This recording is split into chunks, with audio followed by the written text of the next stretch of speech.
Hey everyone, welcome back to another episode of the VFX Nomads podcast. We're here with a very special guest, Jonny Gu, who is a compositor, world-renowned, world-traveling from Sweden. And yeah, I met Jonny, I think 12 or 13 years ago, something like that, in Shanghai, China. We worked together at Pixamondo on Star Trek 2. So Jonny's been all around the globe. He's been to London. That's where he met Josh, I think, at MPC. They did was it a training? Yeah, we were on Comp Academy. It was me and Jonny rotoing on a Monuments Men. Do you remember that, Jonny? Yeah. That week of hell, rotoing trees to 11 I remember our first cab ride home, right? We were like so proud of it, but... I know. That was brutal. Jonny's also worked in Germany. He's worked in Vancouver, and he frequents Weta in New Zealand as well. So yeah, Jonny, welcome. And I guess I'll just jump in with a question. What gave you that urge? I'm going to take it way back. So you're from Sweden. Obviously, you do have some Chinese roots. But what made you want to work in Shanghai? That seems like a unusual place for a compositor to get his roots from. What made me want to work in Shanghai? I think part of me, like me having Chinese roots, I always wanted to, I guess, try to actually really learn Mandarin, because growing up, I didn't really take it seriously at all. And if I could combine it with actually work, like, sounds great to me. Then you realize Shanghai is actually quite international, right? And you don't really need to know Chinese to survive in Shanghai. So maybe that wasn't the best choice of actually a city of like learning Chinese in. But what really actually ended up getting me to Pixamondo at that time, it was 2 other students in the year above that was actually having an internship in Shanghai. And that kind of brought it, I guess, to my attention. So I applied and I actually got to work. And so, yeah, I guess that started my career. Was that your first comp job as well? Like straight out of uni, you went straight to Shanghai? Yeah, it was my first comp job. So like I had 6 months internship at Ghost in Copenhagen, who I guess I also frequently go back to every now and then.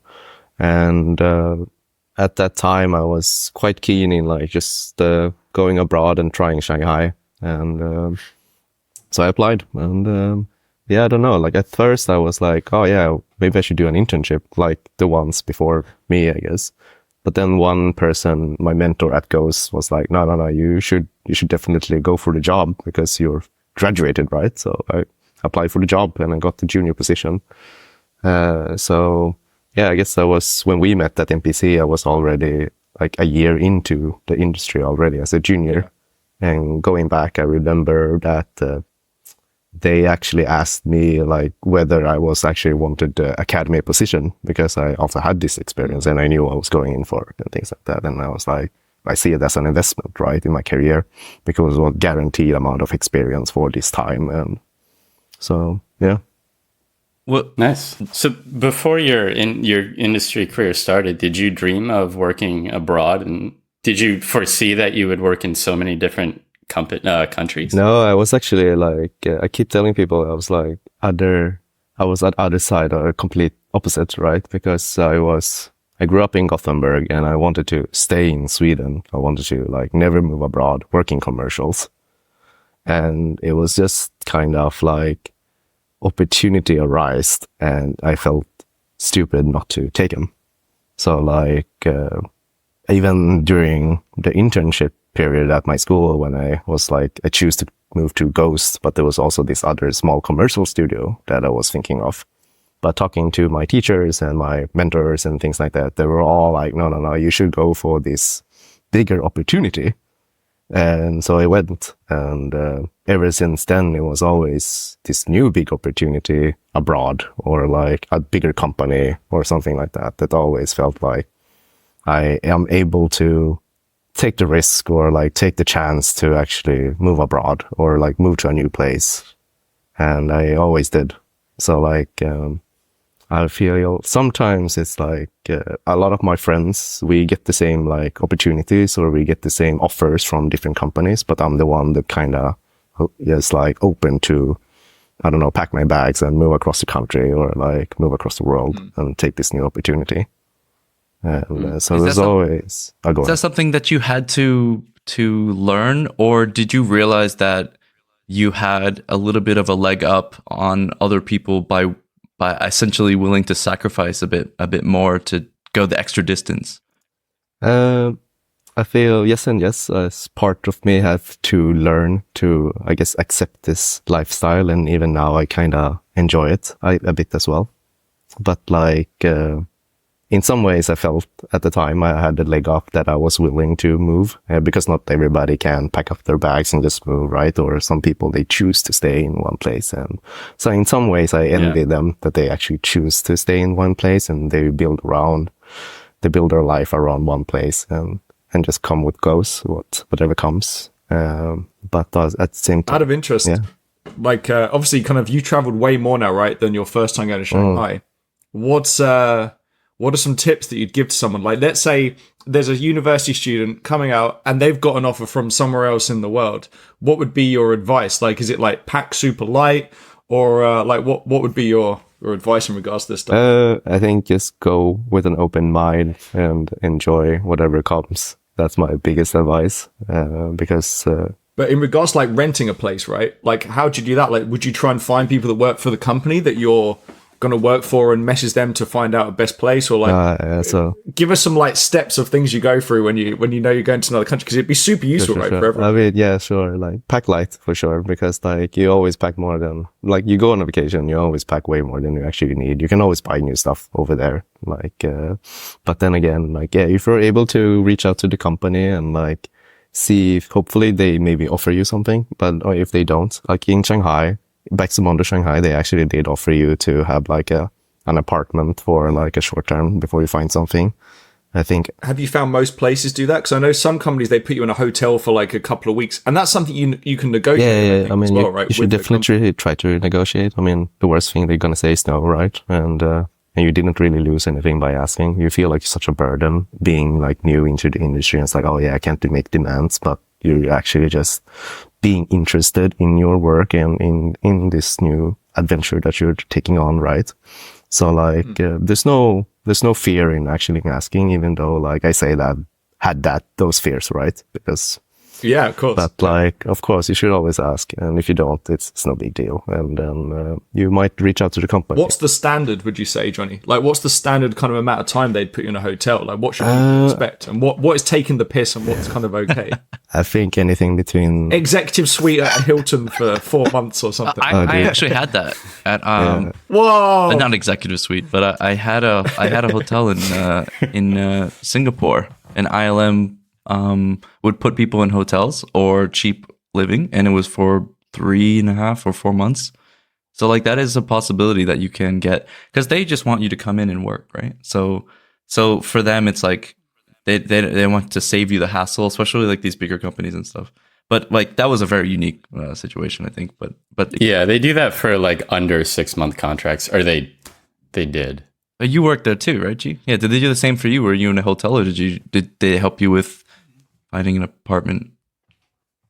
So my first time there was for 3 to 4 months, I think, and they put me in an apartment in a lovely district. I sense of Singapore. Sarcasm. Huh? Yeah. Is there a bad district of Singapore? I don't know. I'm solid. I mean, there's a district where certain services are exchanged. Cleaning. Yeah, like that's where the roto's done. This color light over here is symbolic of the. So you were in the red light district in Singapore. Well, I didn't want to say it. That's a prime spot in Amsterdam, so I don't know. Maybe that's a prime spot in Singapore too. Yeah, I mean, I saw Stephen Hawking there. So, Jesus, how long did they put you up for, G? So it was the entire of that first contract. It was the entire duration of it, which was like 3 to 4 months. Wow, that's pretty good. I had a student I was teaching once whose first job in the industry, you got flown to Montreal and worked on Cats at NPC and got put in a hotel for 3 months as well. Like, all expenses paid. That's how much they were trying to get people Please on that come. show. It was like, yeah, first job, we'll fly you in, we'll put you in a.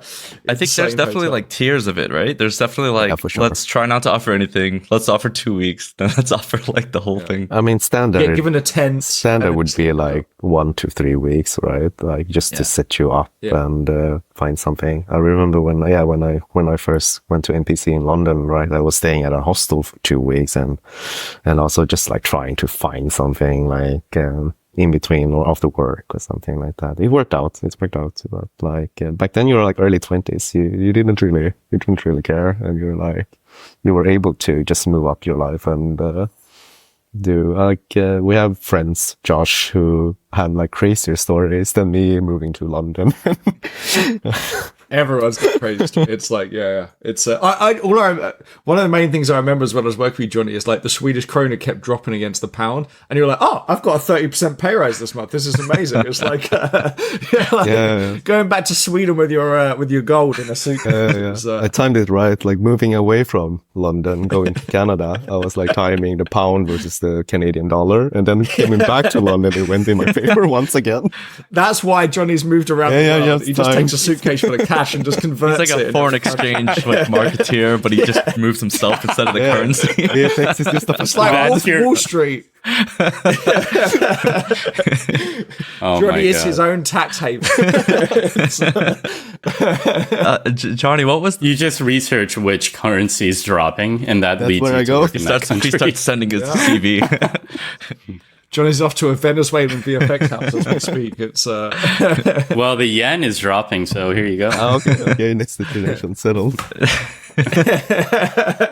Jonny, what would you say the hardest place to settle into was for you? Like the hardest place maybe to meet people or find a place to live or get into the studio pipeline? Like, has it always been smooth or hiccup? I think for me, actually, like if you're asking like cities or if you're asking companies, I guess both. You can't really remove that bond from the experience, right? So I guess both. In some ways, I thought London was really tricky to actually get into. Yeah, I thought it would be London. But it's like I feel like it's similar when friends of mine come. Then they move to Sweden and try to work here, right? And I think the reason is like there's so many people in the workspace that already have like established lives, friends, and like things like that.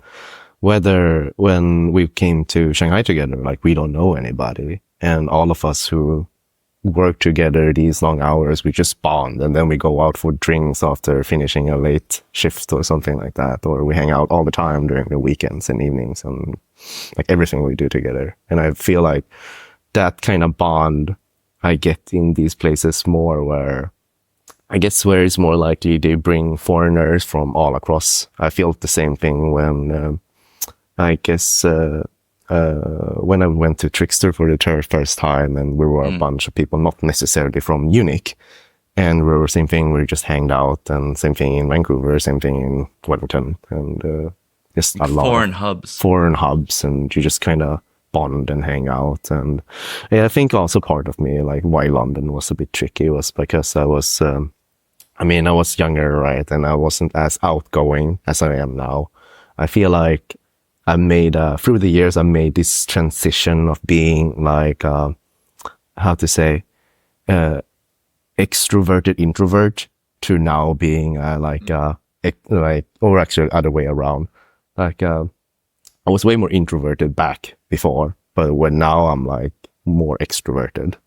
And I think that's part of me moving so much and actually like exposing me to new environments and constant situations where I feel like I have to make new friends and like put myself out there more. And I guess confidence just kind of grew with that, right? At least socially. Dude, that is such an interesting introspective like example that you just gave. I actually think being extroverted or being able to meet new people is a skill just like any other skill that you can hone and learn. And I had to do it myself too. I mean, I'm naturally pretty extroverted, but like when you don't know anybody in the room, right? If you don't know a single person and you have nothing in common and it's complete strangers, you have to work through the anxiety a bit of like, what are they going to think of me if I just walk up and meet them? But like you said, you've almost accidentally trained yourself over the years to be this, where you've removed a lot of those fears, right? Yeah, for sure. It's. I think it definitely, in some ways, is like that. Like somehow I kind of trained myself just to put myself more out there and actually like realize, get over the fear of like, oh yeah, if I talk to this person, like maybe they want to talk to me, but you don't know. Usually they're like actually really kind and actually appreciate you coming up to talk to them. And now I know that because I've done so many times, right? And it all starts with hello. Yeah. That simple greeting can just spiderweb into so many different other alleys of life that you'd never imagined would possible. But even now, when in the office, when you know the feeling when you meet somebody and you made small talk while making coffee or whatever, and then you actually like forgot their name, and they probably forgotten your name as well, right? And then you like either like you never like speak to them again, and you're trying to like not like how to say meet eyes with them or ignore them as possible, and it's both are fully aware, right, that you're doing this. And at some point, I'm like, no, I'm gonna ask for the 5th, the 7th, the 10th times of like, sorry, I totally forgot your name, and it's all good, right? They appreciate that me asking them because I want to engage in the conversation if they're open to it, and it's only as awkward as it's only as awkward as you think it is. And it's in your head. Yeah. It's in your head. The best sound in any language is your own name. The best sound is your own name. Once you think about it, once you start addressing somebody by their name, like that person that you occasionally meet in the coffee room once a day or something like that, the second you find out that their name is Paul and you call them Paul, it just instantly like creates a bond. You do know he's called Tony, right? I'm pretty sure that's Paul. Right, Paul? Something I'd say in regards to like feeling more confident, I think part of it comes as well with being a bit more senior in the industry. Because now, Jonny, what you probably find is you go work somewhere and like, oh shit, I worked with that person, right? So it's way easier to kind of start up that conversation. Whereas when we started NPC, it was me, you. Do you remember Andrew Hodgson? Who was like a junior, so it was like all us juniors who started NPC kind of clubbed together, but you haven't got that confidence, so you don't feel like you can talk to the seniors because you might say something silly. So I think that kind of is maybe part of it as well. But see, this is I guess this is where I differ, where it's like, socially, I feel like, I take for granted that I'm a likable guy, that I have many friends, and I think I'm known as the person who knows everybody for some reason. What I'm trying to get to is you're the Jonny glue. Everyone knows you, Jonny. It's true. That's a podcast title right there. Jonny glue, a good one. But anyway, so like what I'm trying to get to is like when it comes to my skills in the industry, I keep actually doubting myself, and the imposter syndrome is through the roof, and it's also just become like every now and then I come to a point in my career where I realize my self-image of myself actually doesn't reflect the skills or like how to say. Yeah, it doesn't reflect everyone else's opinion. Exactly.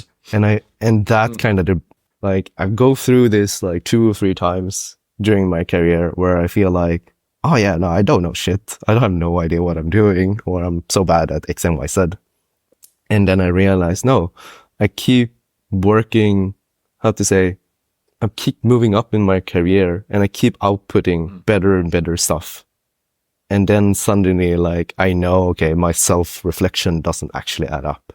And then I start to feel confident.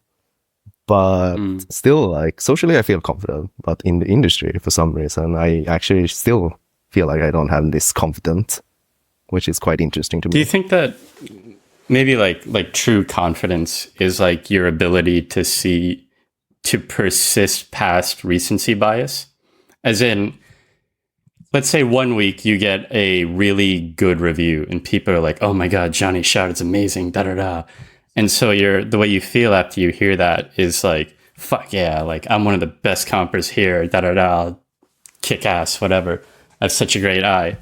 And then maybe the next week you do something and people are like, I don't know, Johnny, Tony, you were supposed to have that like 3 days ago. It's not looking too good. We're kind of worried we might need to hand off the shot. Like, just tell me, is something going on? Are you distracted? Are you not motivated?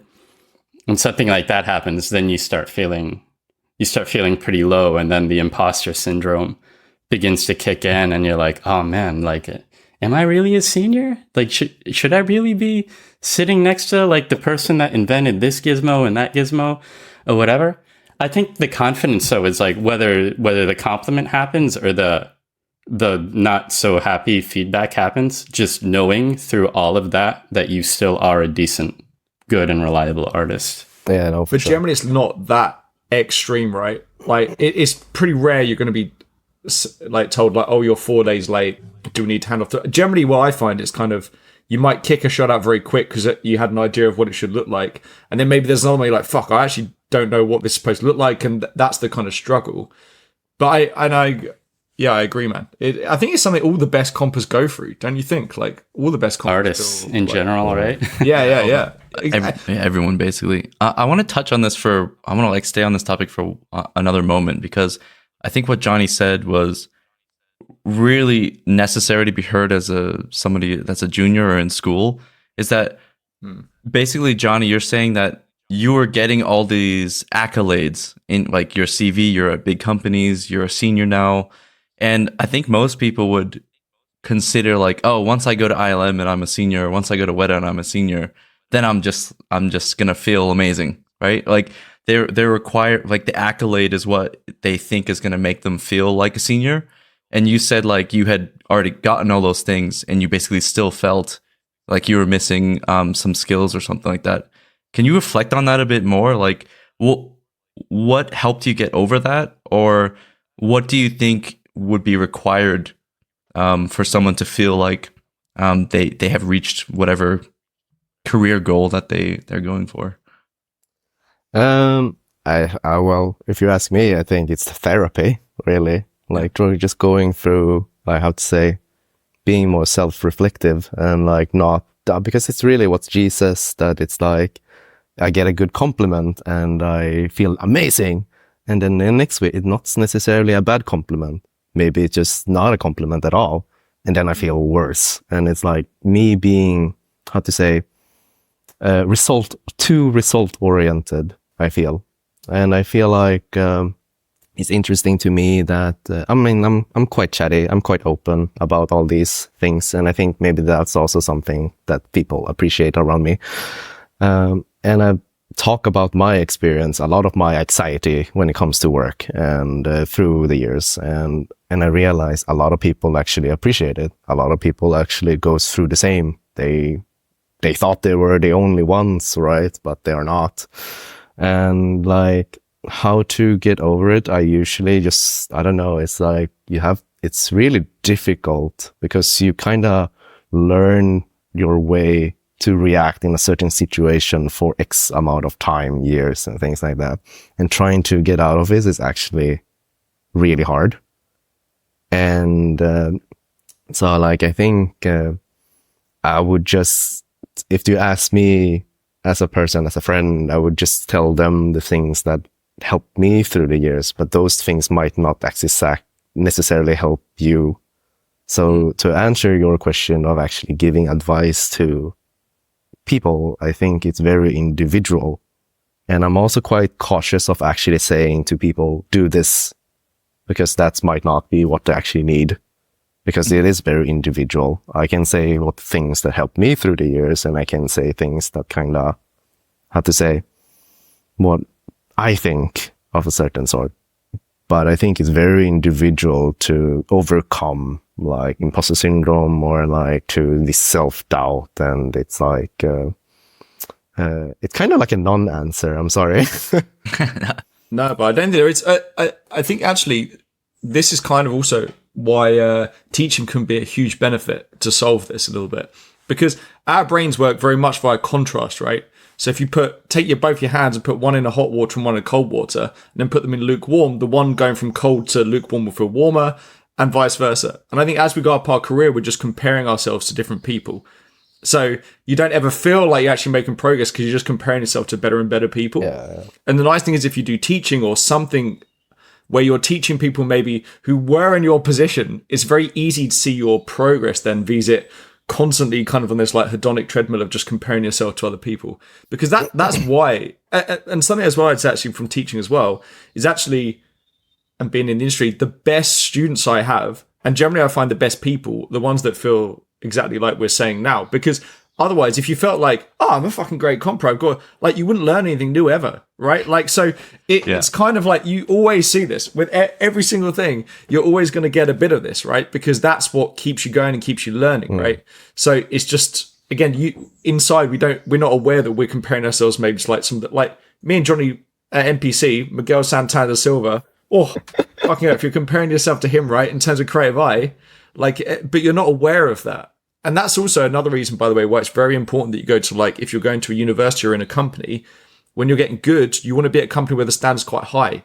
Because you don't realize that. And you don't realize you're comparing yourself maybe to the top 2% in the world. And then when you leave somewhere, so like, I don't know. Yeah. Anyway, that's what screws us. But even now, like coming onto, I mean, this podcast, right? I feel like I'm comparing myself to you guys because, like, oh yeah, Tony, you every people I meet, they use the IBK stack thing that you kind of, I'd say, generalized. And you, Josh, you are teaching, and G, you're a supervisor. Adrian is also a genius, and like. To me, coming on to here, talking about my experience, I feel like, well, it's kind of insignificant compared to you guys in some ways. And that felt me coming in like insecure, right? But at the same time, how to say, what I'm trying to reach now is like, I know you guys are very busy with stuff outside of work, also honing your skills as comper, right? Whether me, I don't do that. And I think previously in my life, I felt like, oh shit, I should put more time and effort into comping on my spare time to make myself a bigger comper. Whether now I feel like, no, to me, if I do that, I'm going to hit the wall, and I actually need the time to focus on other hobbies to keep me sane and to keep me performing better doing my job as a senior compositor. And I think that works really well for me. But it took really long time for me to realize it's okay. I don't need to produce on my spare time to get better. I'm perfectly fine with doing what's working for me. And I see that I'm progressing my career, and I see I'm progressing as an artist. But I don't think I would have gotten where I am now if I didn't allow myself to recharge the way I need to in between, if that makes sense. Yeah, definitely. I mean, stamina is a really big part of it. And like you said, like knowing what works best for you. I personally don't have a whole lot of, I mean, I really respect like Josh, Tony, Adrian. They're constantly outside of their day jobs working to refine like not only their teaching skills, but their nuke skills in general, their compositing, their eye, like whatever. For me, I want to say the first 6-7 years of my career, I was doing that, but just monitoring my own stress / fatigue, mental fatigue levels, I needed to start doing other things once like the shift ends. I have to turn that off and then pursue like the things that bring me peace.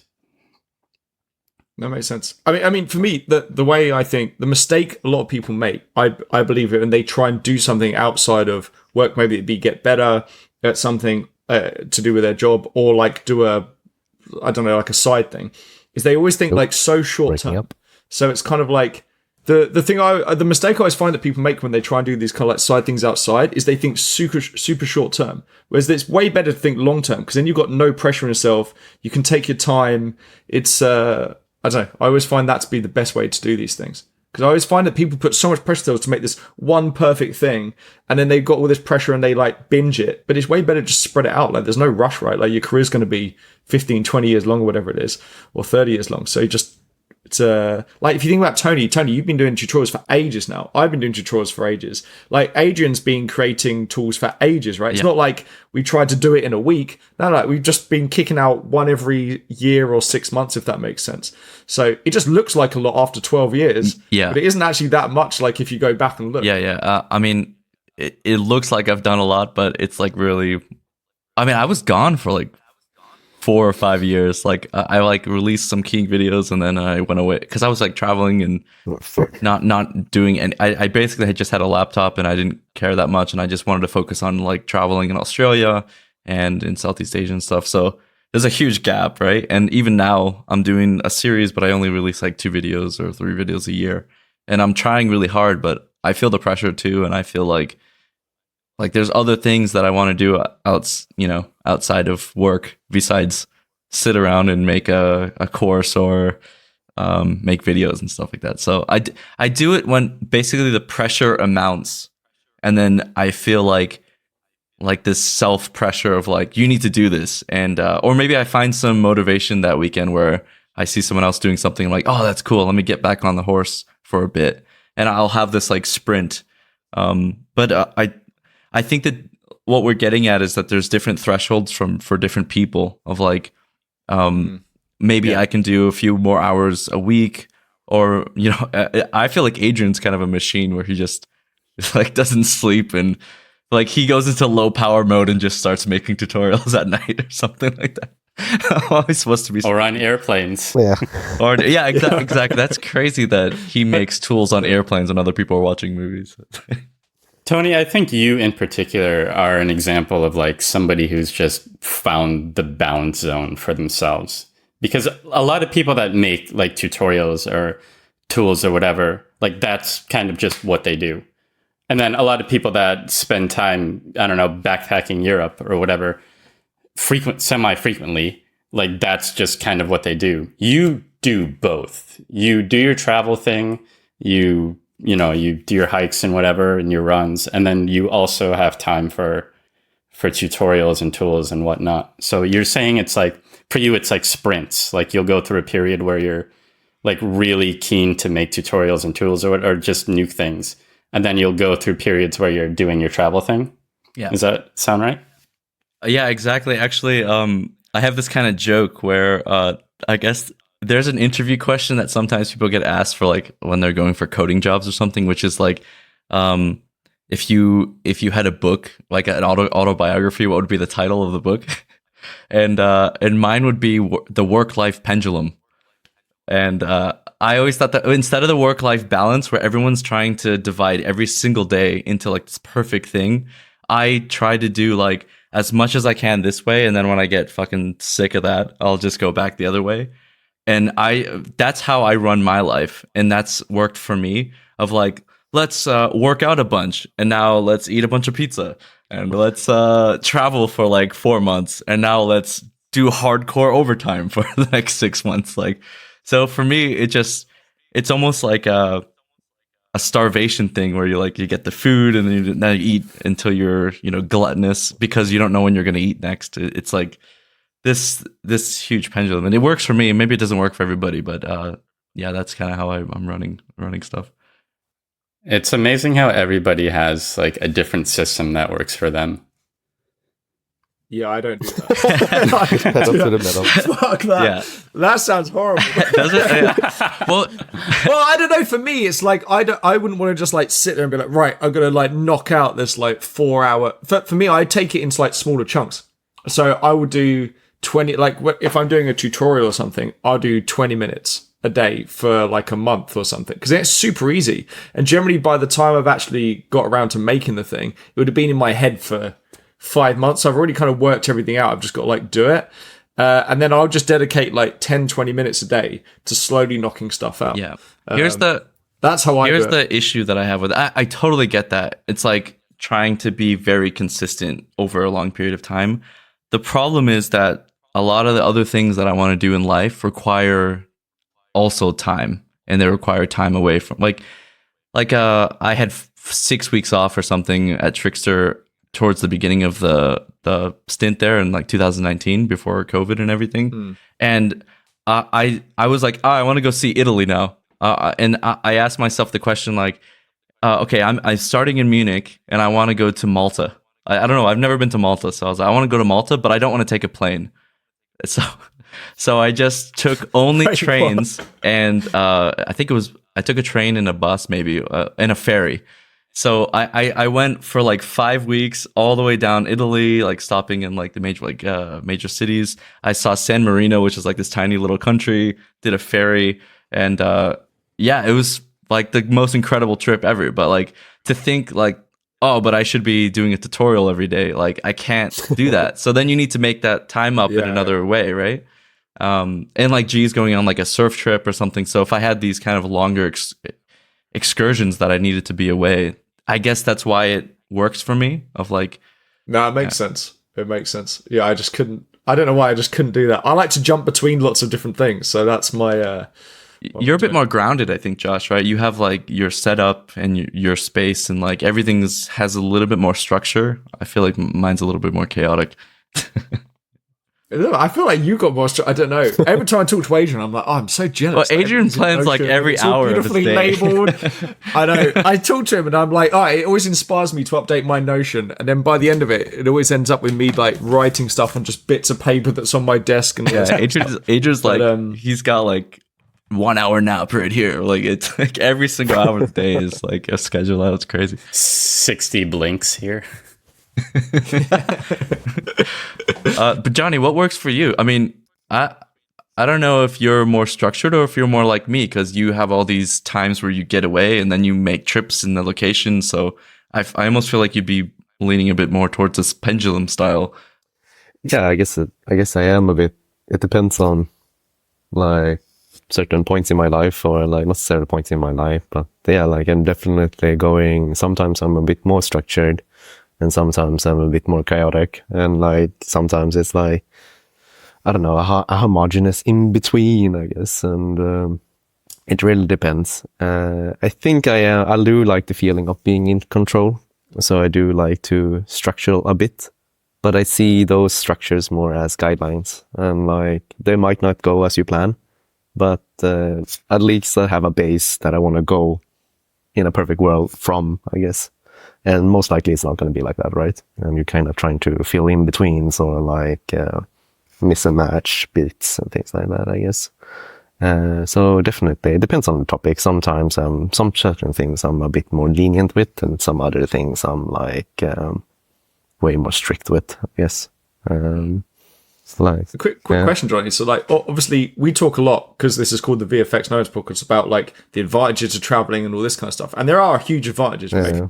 But what are the disadvantages you have? Like, what makes you, when you've been traveling lots for different jobs, what things have you been jealous of the people who are kind of just in one country and just stay there, if that makes sense? For sure. I mean, yeah, like it's really interesting to me. Like people look up to some of us and like, oh yeah, you traveled the world, and oh right, they get you to fly you over, and you stay at this amazing hotel by ILM, and it's like, how to say, and it's like, oh, it all sounds amazing, and sometimes it is, but yeah, like some sacrifices I definitely feel like I give up is like I missed like weddings, I missed like gatherings of like family and friends, and like seeing, I think one of the biggest thing for me personally is seeing my nieces grow up, and some of them, I have 3 nieces, and 2 of them were like, I don't know, like 6 or 7 when I started to move abroad, and now they're like 18, and I missed half of their life, and I'm just this kind of shadow figure that comes and goes every now and then. Whether now I'm currently based back in Sweden since I guess a year now, and I actually been able to spend more time with my other niece who's like 7, and I feel like I'm included in that in certain ways that I was not before, and that feels great. I feel like other things was like I was so afraid of like losing my friends, I guess, in a way, which doesn't really make sense, because like if you are your, like in some ways you grow closer to your really close friends who are still back home, because they're always going to be there, and they're there. And like even now, like I feel like I don't message them for ages. We're like way closer now than before, but I know they always will be there when I need them. And that's interesting to me. And another thing is like even now when I'm we're planning our wedding, and I'm like trying to invite my friends to come here to Sweden to celebrate with me, and I'm like, who do I invite? Because like all my friends are like these moments in time, and I spent this friction of time with them, and like at that moment in time, we were really good friends, and we still are in some ways. But because you're not in front of me, we might not talk as much. That doesn't mean like we are as close or you're not as important to me. And I feel that's really difficult, like when you travel around, and like sometimes like our friend Mike, we hanged out in London where you and I met. And then like when we were in Vancouver together, we hanged out almost like every day.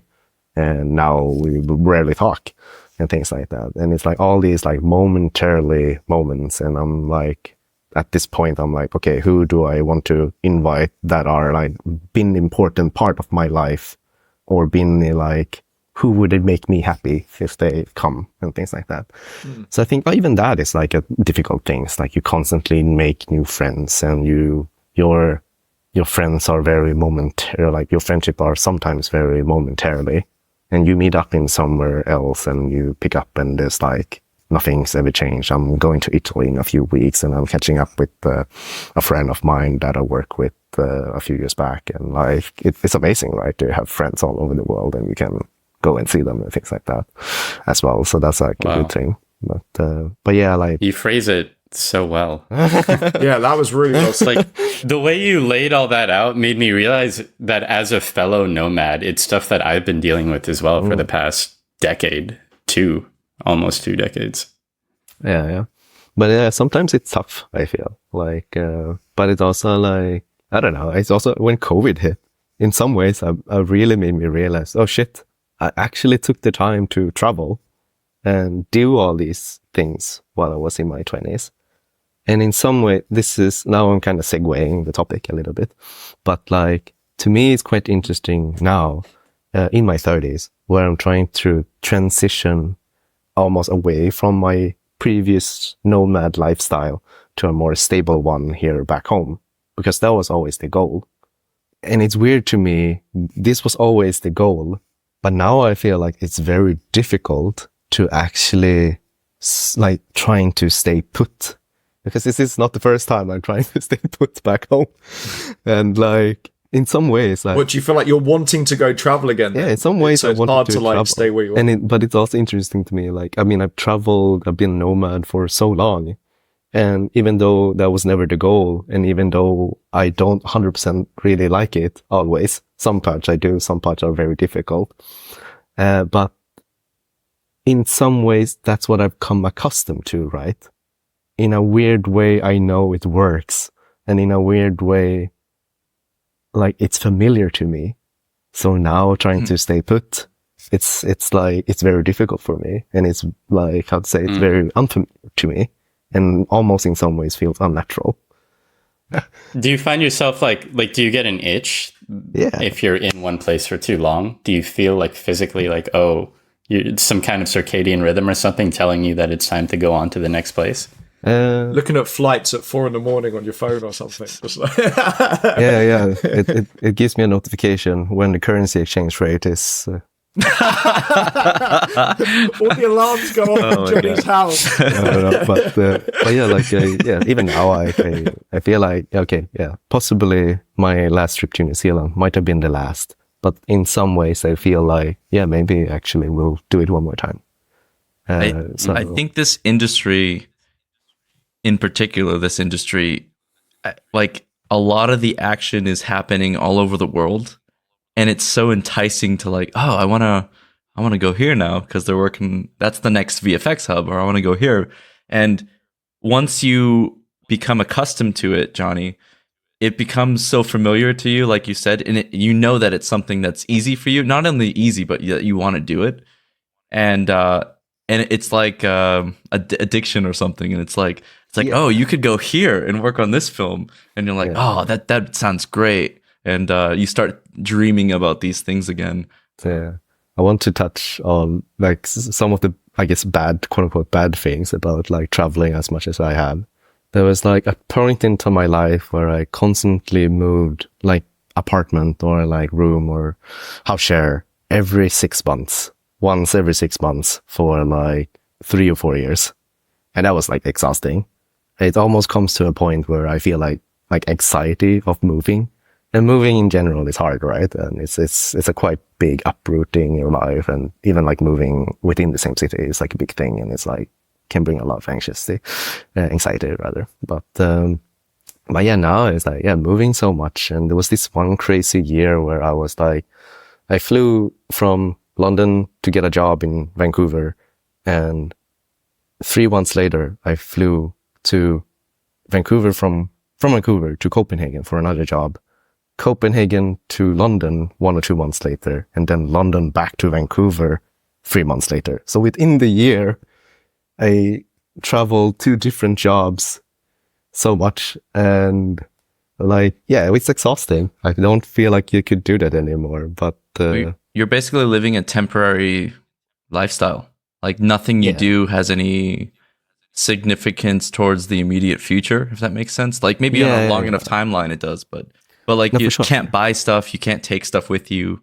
You have to just kind of live in the moment. And even though you want to get something like, oh, I want that new PC, you're like, oh, I have to wait for a day in the future where I'm more stable or something. And that kind of eats away at you a little bit, I think. Yeah, no, for sure. Like I was definitely living like my life only 3 months ahead, which was like my contract or something like that. I could only see my life as far as my contract, which is a crazy thing to say, I think. But that was how it was. And what did I want to say with this?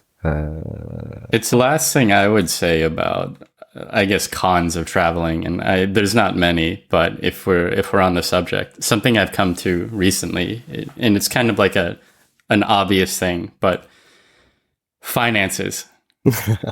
It's quite difficult to slowly and steadily stack money when you're constantly moving around, at least in my experience. Not just in moving around, but also if you have the urge to travel a lot and take a lot of holidays and trips here and there. This last like surf trip I did, which was a week long, I plotted all the finances out in relation to everything else I'm spending to salary. It was a month's worth of rent. A 1 week trip was a month's worth of rent. Like, damn, son. That's a grocery trip for me now. No. No. I mean, prices are going up, but I know what you mean. Like you're trading off, right? It's like, but I mean, that's a personal thing. It's like, how much is this worth to you? And for everyone, that answer is going to be much different, right? For me, like taking that trip down Italy or whatever, that's worth whatever it was that I was getting paid for that month or whatever like that. That for me, those are like memories collected. I heard this quote once from this book. It was the Die with Zero, I think it was called, and it was about how you're supposed to spend your money and throughout your life in a way that you perfectly spend it so that you don't have a lump sum of money at the end of your life. And anyways, what the guy talks about in that is that memories, like good memories, are like they have dividends over time. So like you get the payoff of that memory that you've made from when you were 30 at 60. And that's like, that has like compounding interest. And like those moments are worth more when you're younger, because trying to go on a surf trip when you're 55 probably isn't going to be as nice as going on a surf trip when you're 35. Challenge accepted. Yeah, but the one thing I'd say about that book though is the guy that wrote it is like an hedge fund investor person, and that's a very easy thing to say when you've got fucking money, right? Like, do you see what I mean? It's like, it's. I think you have to bear that in mind when you're reading that. Yeah. But I think, as you say, like, it's a balancing act. We go through phases as we age, right? And I'm only looking at the financial side of things because I've, in the past few months, have had this epiphany that, hey, I'm 36 now. 40 is like a few years away. How close to financial independence have I come? And am I always going to be like living, not paycheck to paycheck, but comfortably, but just, is money always going to be like something that I'm somewhat worried about in relation to, you know, how much I spend and how much I make? So I've definitely lived most of my life with what you just described, experiences paying dividends and things you smile and look back on that happened when you were 22, 23, 24. But yeah, just as the old codger of the group, it is my recent epiphany. Oh no, I agree. And the earlier you start with that stuff, the easier it is as well, because of Oh my God. interest and stuff. Like it's like insane. having the cheap. If you discover that stuff when you're 50, it's very hard because you've got no like headwind tailwinds behind you. So Yeah. super important. Yeah. Super important. I want to touch on something, right? Like, because we are freelancers, most of us, right? And like having, I don't know, like I think personally, I always thought it was so important to me having a buffer for like when, Yeah, definitely. like you don't never know if you're out of work, and sometimes you don't know. And I think so far I never been out of work, like, or rather, I've never known where my next job is going to start more than like 3 months, if that makes sense. Within 3 months, I always find something new. Or if I wanted to, rather, that was always the case up until this point. And like, I feel like having the buffer to sustain was always like something important to me. And I was always like very frugal about like my lifestyle, I guess. So like you saved up and like, so you could go for, I'd say, I'm trying to segue as well to like, I never really, like never wanted to actually move abroad originally. I never really wanted to have this freelance lifestyle, but it just kind of come to accept that this is the life I choose and this is the situation. And after like a few years, I kind of just enjoyed having like these, like you work really hard for 1 or 2 months and then I take like 2 or 3 months just to recharge. And that's kind of been working for me. And I never knew like when like this big break as in like gap is going to be.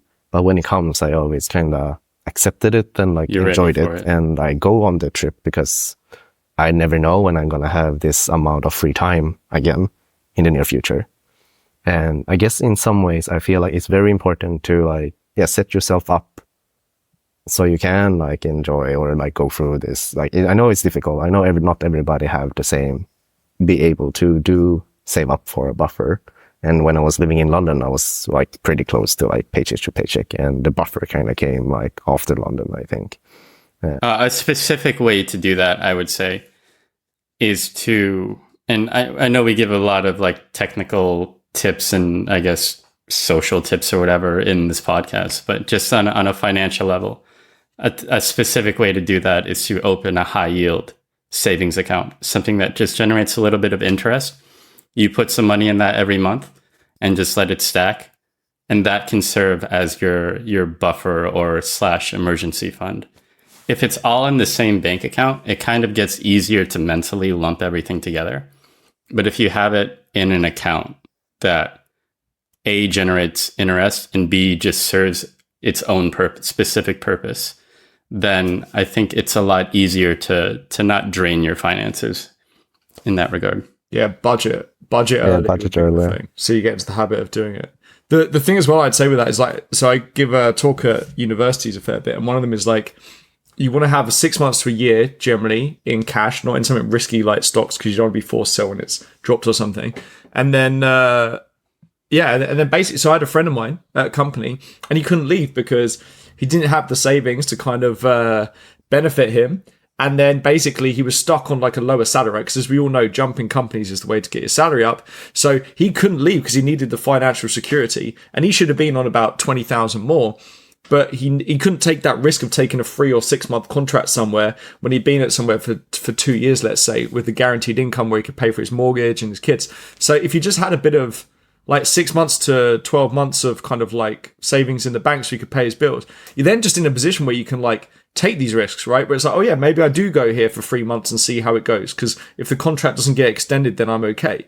So it puts you in it basically gives you more options. If you've got some savings, it gives you way more options. And the earlier you can do that, the better. Like, honestly, just try and do it when you come out of university. And obviously you're not going to save as much because your salary will be lower, but you're used to just like not, like, it's crazy. I remember when I started, it was like nuts that I was getting paid to do literally the same thing I was doing at uni. So just try and put some of that away. It's, it gives you a good way to not jump at the first job that you get offered to you. Yeah, exactly. You can wait for a more lucrative or something that you're more interested. If there's a company or country that you maybe the opportunity is not there now, but it'll be there in 2 months, And because you got that 6 to 12 month emergency buffer saved up, which I'm again recommending putting it in a high yield savings account, then it's a better position. Yeah.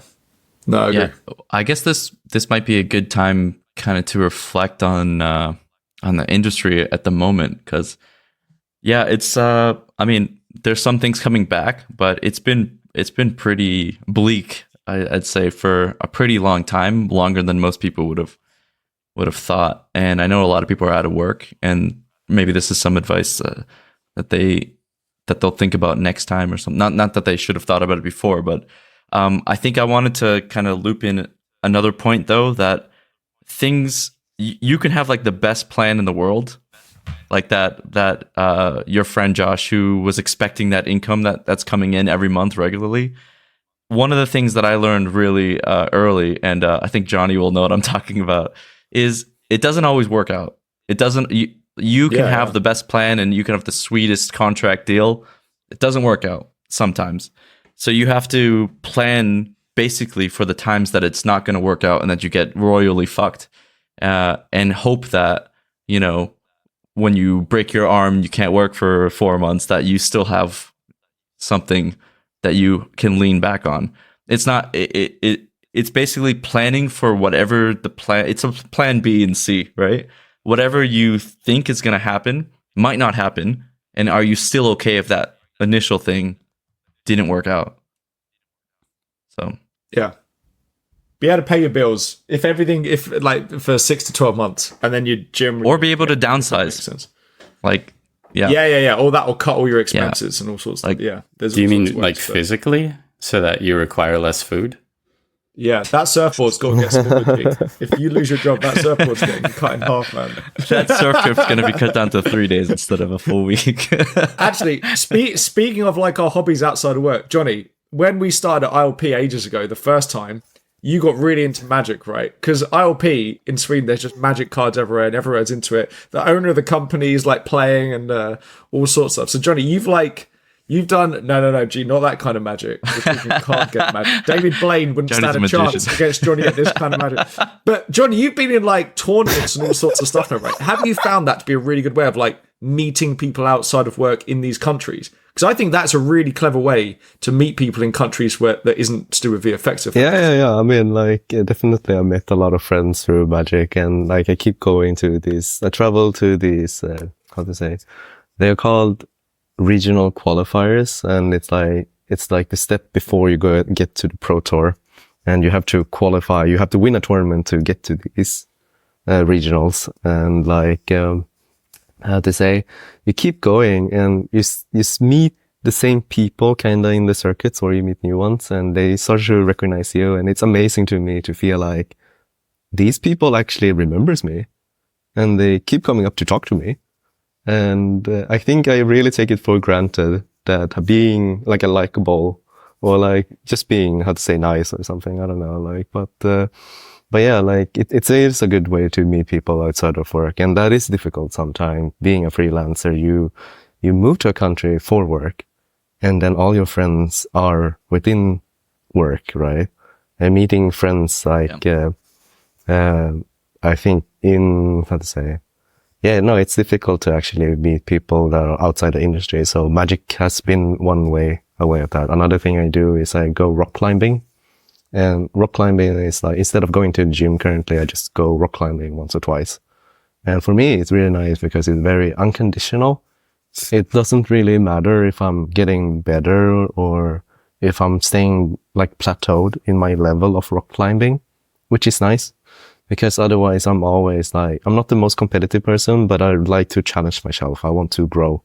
And I think like that applies to my career, like my other interests. I just wanted to be the best that I can at it. Not necessarily the best, but the best that I can be. But with rock climbing, it's totally unconditional. I've been plateauing almost for years. So sometimes I go up in my grades, and then if I stop rock climbing, I obviously go down in my grades. But it's always fun. It's always engaging. And it's something nice that is just purely, it is what it is, and I don't have to measure my self-worth with my level of rock climbing, which I totally do in Magic the Gathering, which I totally do in my career. I do agree with that, man. Actually, now you said, like, it is super important you have something that you just accept that isn't all about like min-maxing it and get it better at. That's something I really struggle with. It is hard, for sure. But yeah, rock climbing for me, it's just I go, I meet people, it's social, it's training, I feel better, and it's just nice. But yeah, you meet people through hobbies, and I think I realized that quite early. Like, I was grinding on like projects, right? Like, you're crunching like crazy, and you never go out, and then you feel like worse because now you move to a country and the work isn't as great because you're doing 60-hour plus, and you don't go out and meet new people. And that really worked for me, like having 1 or 2 days in a week where I always tell production, these 2 days I need to go on time, and I do these hobbies. And it's really nice, and it's been really working for me. And every now and then I make exceptions, but like in general, I'm keeping like 90%. Like every Tuesday I go and play Magic. Every Thursday I go rock climbing, and these 2 days I always leave on time. And they can out of interest, because obviously I completely agree. If someone feels like they can't ask that, how do you think they should go about asking that? Like, what would be your advice? Should they talk to production? Because I always think like talk to production as early as possible, right? But what does that conversation look like, Jonny, when you were having that conversation? Like, I need to leave on these days. Yeah, like I talk to. I guess that's another thing. It's like I talk to production, and then I always talk to my leads, my soups, and just to make sure that they know. And I keep reminding them. You can feel like, oh shit, I'm being annoying, right? Because I'm keeping reminding them. But no, you're doing them a favor, because they're not gonna remember all the time everything they're going on. They might be under pressure. You don't know. And exactly. Production might not talk to them. Maybe they have. Maybe they don't remember either. We're all humans, right? So just keep communicating, and like you feel like you're the point, but you're annoying. You're not. You're just like being very clear and like, how to say. And I think just be open, just be communicative, and be nice about it. And every now and then they might ask you like, oh yeah, can you really stay? And then I guess you have to make that decision yourself. But like I usually try to stick to my guns, and like it usually works out, because if it needed on Thursday, it's like usually okay. But like I'll jump in with one little thing here, which is those are things that you know that are going to make you work better at the end of the day, because you'll be more relaxed, you'll be having some release of stress and everything, and then you'll go back to the next work day and you'll be even more productive, other than, working an extra 3 hours that day or something like that. And you also won't build resentment. Yeah, exactly. Yeah, I have found, even when you give that up, so if you make concessions, if you fall into the pressure of production, hey, we really need you, blah blah blah. Even recently, I have found that was always the worst decision. So if you say, okay, I'm not going to go on that run, or I'm not going to go to Magic or rock climb, I'm going to work instead and work my ass off, I have found that I've never taken that decision to work more, and then at the end of it been like, oh, I'm really glad I worked more. I always end up, as G said, with a bit of resentment, which maybe explains the pendulum lifestyle or something. But I think you should hold steady to what you know is good for you, because that's better for the team as well, because that's going to be the best version of you the next day. So also, the first time you do it as well, you realize, oh, the show didn't break while I was gone, because it turns out I was only gone for 2 hours. Nobody died. Yeah, exactly. Yeah. It's like, I don't know why. Otherwise, you end up feeling like, oh god, if I don't get this out, then everything's gonna go. And it's like, you come in the next day. Oh yeah, it was okay. Actually, turned out the lighting was wrong anyway, so we had to do re-rendering. Oh, okay. Oh, great. So it always ends up like, yeah, we got a 3-month extension at the last minute. It's like, it's okay. Yeah. So you never end up feeling good. And speaking of that, this is where, like, if you're a lead or a production or a comp super, etc., like, it's super important to know when to push the pedal, right? Of like go, and not like, because I feel like they do it way too early a lot of the time. And then by the time that you actually need people, right? So like at times it's like, hey, look, we really do need you. Could you just like not go tonight because we have got to do delivery? if you push that way too early, everyone calls bullshit on you, like the boy that cried wolf or whatever it is. And for the past 6 months, you've been told it's crunch time, and actually turns out that it was actually the final month, right? So I think a lot of that is on, if you want to be a good leader and a good supervisor, like, you should know when to actually tell someone, hey, look, I'm really sorry. Because people respect that. Like, if you've said, yeah, it's fine, it's okay, I've got you for tonight, like, it's all good.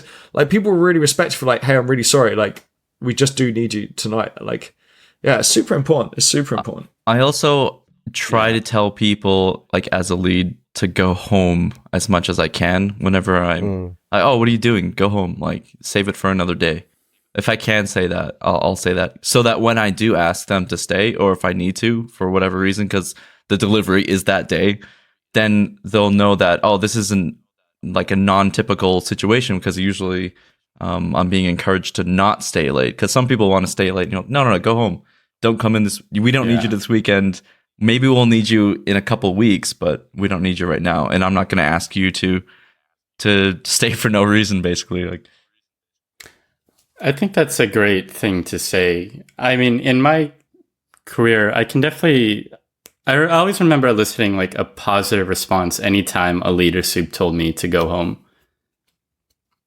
Going against like the whatever will I had to just stay as late as possible to sharpen the skills and like study other people's scripts and make the best out of my shots. Just all keys to getting burned out, and keys to get better as well. But yeah, it gives the artist a nice feeling as well when somebody's telling you, your direct superior is telling you, dude, we don't need you right now. Just chill, live a good life, and then keep that energy for when we actually do need to work the crazy hours.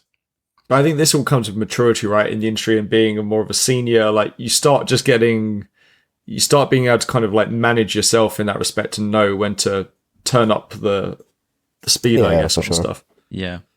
But also on a human level, it shows that you like, or whether it does or it doesn't, it's an attempt at showing that I care about your well-being from human being to human being, and that resonates with people. Other things I found as well when I was leading on Last Airbender, at the moment I'm not leading on the current show, but when I was on Last Airbender, for the more junior artists in the team, what I was finding is actually it was less about saying go home, and more because they felt like they had to do every single note for the send. It was more about just giving them like a priority list of saying, look, I know we're not going to be like, this is crazy amounts of stuff. Let's just do this, this, and this, and then we'll send it, and then we can find out whether the client even wants those other things with questions, right? So, and again, that comes from maturity and knowing how to play it. But it's all a part of. It's so interesting, is it? When you start out, you think what makes a good comper is clicking the buttons, and then you get to the point where you think what makes a good comper is their eye. And then you get to another point, which is like maybe it's like being able to be a team player and all this kind of stuff, and being able to do all these things. It's levels and levels and levels on this thing. Yeah, it's like a big cauldron, and you're just adding all these skills in. Yeah. But you always say, Josh, like a important thing, I think, is like, which is don't be a dick. And I think like that really resonates with me. Like, you need to be like, I'd say you need to be, but I mean, like, if you have an ego, it's like, it can be quite difficult. And I feel like if you're being open to whoever, and it doesn't need to be like this, like, whatever matter your skill is, your level, you always have something to contribute to the team, because it is a team effort, right? Yeah. And I feel like being open, being nice, being like, I'd say communicative, I feel like are very important skills to have to make the whole thing work. And the thing with that is, that I would add on to what I said about don't be a dick, is like, it's very easy to not be a dick when everything's going great and nothing's happened. Like, so like, it's not about just like not being a dick when times are good. It's about, there are going to be times in your career where you're like, fuck, like, I really am hating this. This sucks. Like, I'm really annoyed. And that'll be the defining point in your career where you're like, if you just do the opposite of what your brain's telling you in terms of being pissed off, it's like, that's what actually is going to be the thing that defines you when everyone else is being a bit of a dick because they're stressed or tired and you're not, right? Like, it's super easy to be a dick when everything's good. Yeah. True. Yeah. Speaking on that, or I just want to like ask a question is, have you ever found yourself, if you're getting a little bit worked up or stressed out, do you need to ever step back and like, you know what, I'm going to like exit this meeting or something, and I'm going to like take a breather, get a coffee, go outside, like take a smoke break if you're a smoker, or like do you ever find yourself like doing something to kind of calm yourself down, or do you never really get to that level of needing to do that? I mean, personally, I'm constantly going on my emotions. So maybe I'm actually the pure example of what you just said, Josh. Like I'm quite easy to act out if I'm being frustrated. You would notice. So what I do is I definitely go out for a walk, or I definitely take a break, because I know I need this to calm myself down so I can actually do my work. And I am quite open, and I do try to communicate these things with my leads and my soups and production as well, if it's like very difficult for me as well. And just being open with that as well. But definitely, like, I've had moments in my career where I'm like breaking down in front of a lot of people. And I feel like it's also this stigma in the industry and in all industries, really, that you can't do that. But we are humans, right? And I feel like, I don't know, the more I open about my experience about this, I feel like people, I don't know, can kind of relate to themselves and actually feel like, oh, it's actually okay. Well, and sorry, John. Yeah, go ahead. No, go ahead. Oh, no, I was just going to say, it's actually, as a lead and as a suit, like, it's very useful to have someone like that in your team, because otherwise you can never get a pure read of how people are actually feeling, right? Like, if everyone's doing what I just said, which is like, when the times are bad, you're still like, hey, like, it's okay, I can get, like, that's bullshit at the end of the day. Like, yes, it's a good way of working, but it's not so. As a lead, like, you want to actually know, like, how is my team feeling? And you don't want everyone to be fucking smiling at you, and then behind the scene they're like, actually, look, this is fucking ridiculous, this thing, right? So you do need a few people like that, like there's like canaries in the coal mine or whatever it is, to be like, hey, yeah, look, things are bad. Like, I just want you to know, like, all the eyes are pissed about doing this. And I'll generally try and have that conversation with production, but it's super important that you have a few people like that. Being able to recognize that in your team as well, when somebody's getting a little bit aggravated in reviews or something, and reaching out to them and asking them, you know, like, hey, what's going on? Do you want to chat about this, or how is that making you feel? Like, there's so many times where, like, Alexei is such a good supervisor and department lead and everything. There's so many times I've just been like worked up and like, you know, getting aggravated, and you know, Alexei calls me, hey, what's going on? He's so like such a rock.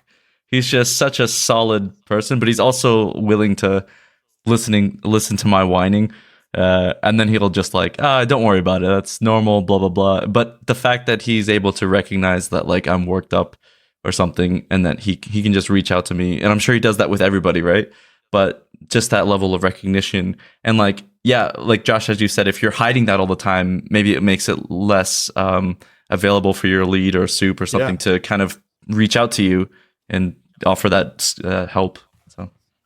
It's the same as people that don't like submit their hours for a shot, right? It's like, this doesn't help me. Just fucking put your hours so I can bid the thing properly next time.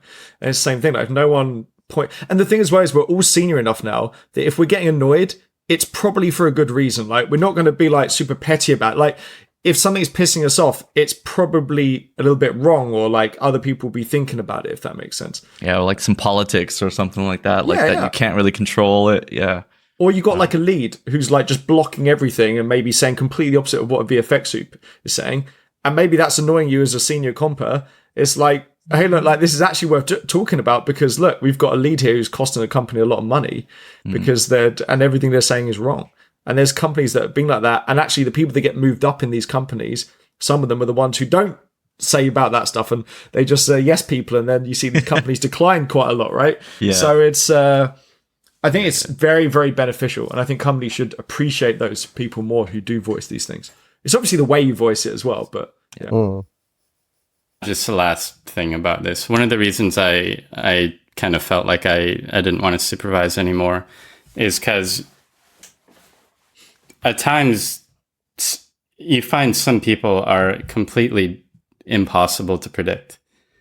And I think a lot of that comes from bottling emotions, or not being as like open or in touch with how they're feeling, like how Jonny is saying he is. Well, the opposite of that is people who like bottle things and then talk shit regardless of whether things are going good or bad. Yeah. And I mean, I've had this experience as well where, you know, certain people would like just bottle things and then talk shit, like I just said, or explode in the middle of a meeting or something. And then you talk to them one-on-one, and it's like, hey, like, you know, I'm not the devil. I'm just trying to get this project out the door. Please tell me if you have an issue. What's going on? And then it's like, oh, no, it's not you. Everything's fine. This and that. It's just I have other things that are whatever, this and that. And then things seem cool. And then a few days later, there's another explosion happens. Yeah. So dude, it's a mixed bag. And there's nothing you can do to not help respect them. To anybody. Yeah. Right. But the thing that I guess you have to learn is not to let that weigh on you. And that's the hard part, and a very respectable thing for anybody that has been successfully and is a well-liked supervisor. It's like anybody that can continuously handle that, knowing what a mixed bag people are, is respectable. Yeah, 100%. I have this one story. I hope the guy, I actually can't remember his name, but I hope he doesn't remind me of me telling the story way back when in 2015. And we were doing lots of overtime on this project, whatever project it was. And it was a lighter. And I was going back and forth with him.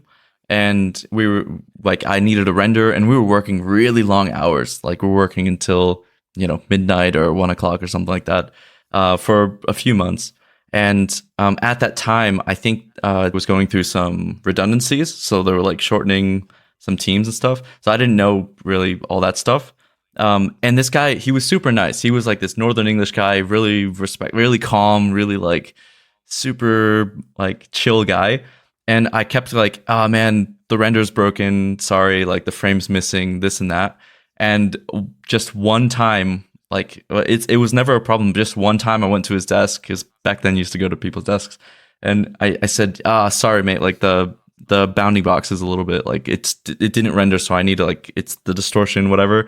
And this guy, I think it was 9 o'clock at night or something.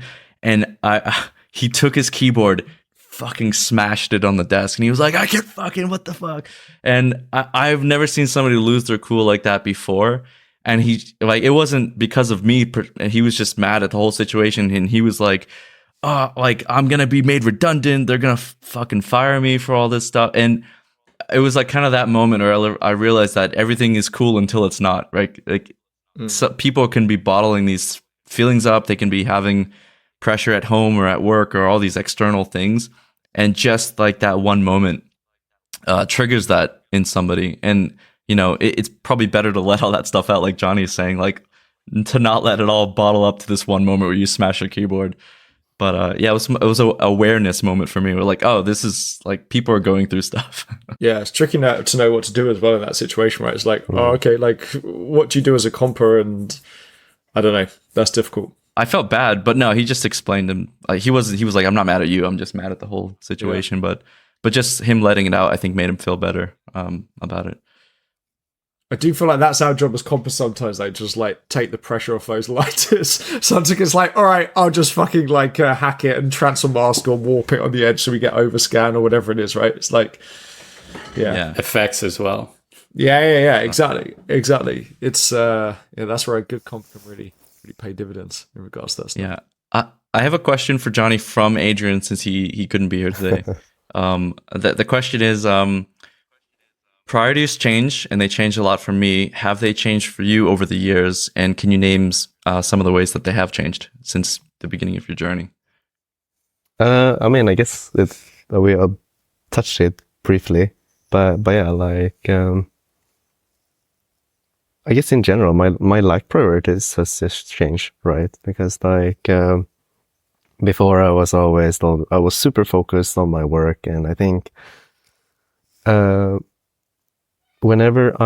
sorry, my cap. Whenever I bring it up.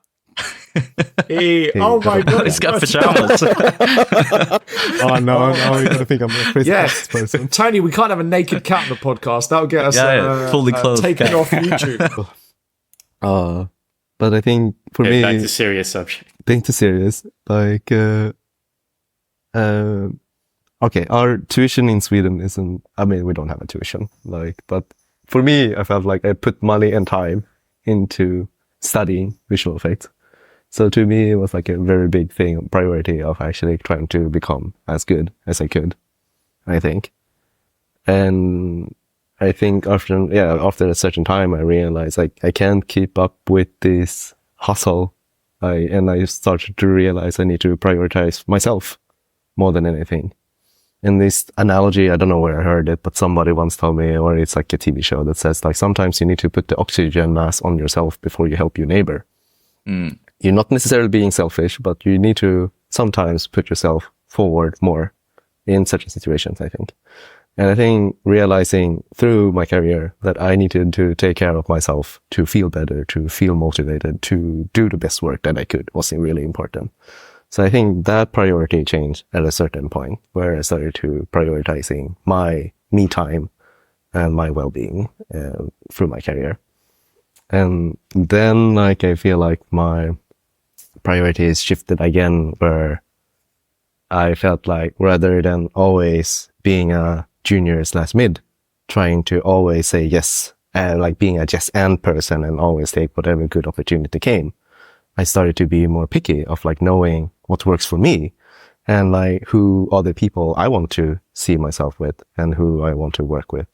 And I segue or a tangent, but like I never really felt like amazing at a certain topic or anything like that. But I know I'm really good at putting myself in an environment with all these amazing people that I can learn from, or not just learn from, that I can also contribute, and homogeneously we will make the best out of this situation. But now I feel like being in my almost mid-30s, I feel like family has become like a big priority, and me being close to family, and my parents are getting old and things like that.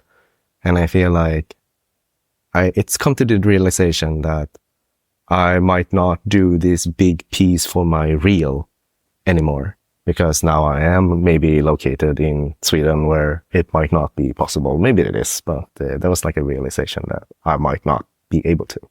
Last time at Weta, I was supposed to do this like big one shot with like featuring all the heroes and things like that. And I couldn't believe that it was actually assigned to me. But then it like, how to say, didn't align because of my vacation where I was going to go to Sydney to play Magic the Gathering. And I prioritized that because I know I wanted to do it. Yeah. So I didn't do the work on this big shot that I really wanted to do because it was the biggest thing I've ever done. And I feel... You definitely made the right choice. Yeah, cheers. So like, yeah, and in a way, it was a realization knowing going back home that I might not get the chance of doing anything like this again. But I'm still, that's the choice I made because I want to prioritize being close to family and friends and being close to all these other things. And I think like, I still want to kind of progress in my career the best I could. But I feel like instead of like 80-20, now it's like maybe 50-50 or 60-40 when if we get children, maybe it's like 40-60. And like things like that. Well, it's cool hearing your level of emotional and mental maturity. The way you described your outlook on rock climbing, I think is the most sustainable way to maintain any hobby. And by that, I mean, you don't look at it as like, I have to become like the best rock climber here. And that's definitely like a great way to propel yourself to being like excellent. But it's also a great way to burn out. So by not putting that stress on yourself, then it definitely, it can stay like a nice outlet for peace whenever you're not working. Yeah. I think you just need something you're not trying to improve at. Again, it is difficult. Dude, you're talking to a guy that a few years ago at Christmas, on the Christmas holiday, I was like, right, I'm going to chill out. I downloaded Stardew Valley. That's supposed to be a chill game.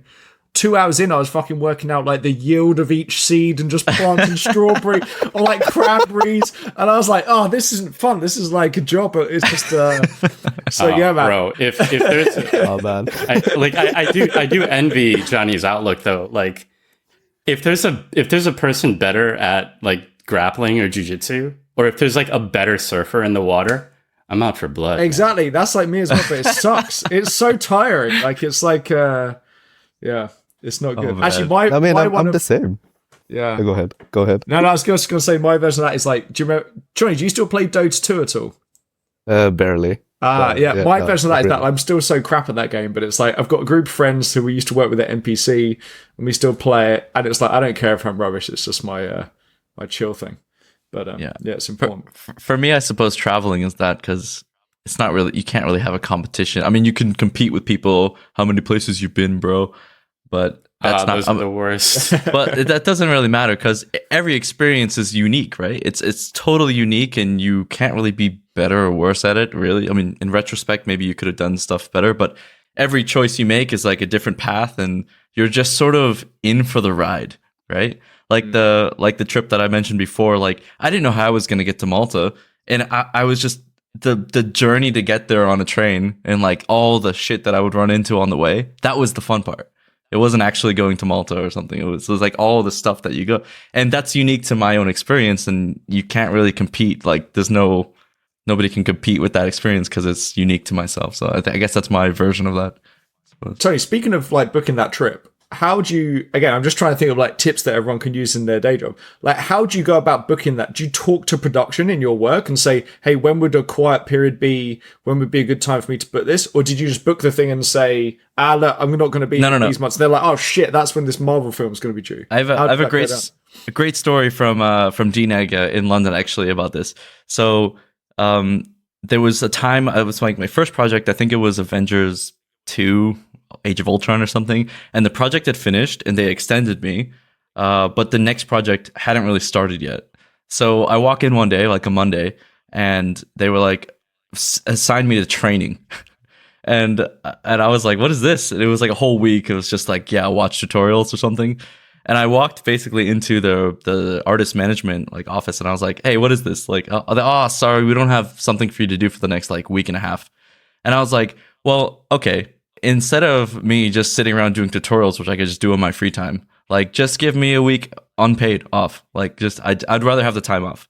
And he was like, oh, are you serious? And for them, they love that. They love it because it's like, oh, we don't have to pay this guy for a week. So, and for me, I could travel. So it was a win-win situation. And it was just asking. And I was like, and I made an agreement with my artist manager at the time. And I said, whenever there's nothing, like a gap between the project, feel free to not like just tell me and then not pay me, and I'm just gonna go do that trip. So while I was at DNEG, I would have like these 1 week, 2 week moments where they were like, "Oh, okay, you good with this?" They'd always ask me, and I'd be like, "Yes, that's exactly what I want." And then I'd confirm it, and then I'd have like 2 weeks unpaid, which I just went and traveled like all around Europe or something, right? But did you have enough notice to like book stuff in advance? Or was it like, so in that particular case, I literally went home, booked a trip to Amsterdam. So did you know why Amsterdam though? Like, did you know you were going to go to Amsterdam? Or you were just like, screw it, right? Like, no, roll the dice. I just wanted to go to Amsterdam, and I was like, okay, let's go here. That was the first time I ever traveled alone as well. That was like so that was my first solo trip, and it was kind of scary for me and stuff for that.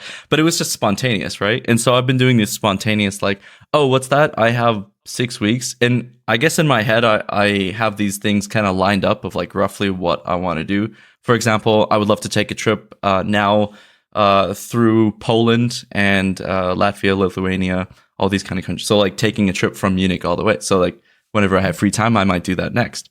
Or Albania and all these kind of Southeastern Europe countries. So I have these trips kind of like lined up, and then whatever trip fits into that window, I guess I'll just go for it. But yeah, so a bit of negotiation, a bit of planning, but yeah. It is a good idea to check in with production if there's a certain trip or timing that you're eyeing as well, though. Yeah, if you have an actual planned thing, of course, you got to check in with production. These are more like spontaneous. Like, I feel most of my trips are spontaneous for sure. It's like, oh yeah, it's going to be a gap. Okay, where can I go? But yeah, if I have it planned early, I'll flag it early. But I think I want to add one thing. It's like, I feel like it's never a good time to take a vacation. Yeah. It's like, so if you have something planned and like, I don't know, like something important, like friend's wedding or dad's birthday, whatever, just do it, right? Because there's never a good time to take vacation, and you might feel bad that, oh, I'm going to take vacation, but I have all these shots to finish. No, it's fine. Like, you flagged it early. We can plan around it. It's going to be good. That's a great advice. I think somebody once said to me, it's never a good time, which means it's also never a bad time. The old Uno switch. Like if no time is a good time, then all time is equally not a bad. It's kind of a Jonny, I wanted to switch a little bit the topic because whenever somebody asks me about like the power of networking and that they say like, do you have an example of networking gone right or something like that, I actually always think of people like you. And I mean, I met you like 12 years ago in China, like in a totally random time in my life, right? And not just you, but a bunch of people like Uwe Meyer and a whole bunch of people. And the journey that we've gone through of so just a small recap. What I mean is I met Jonny then like 2 years later in London.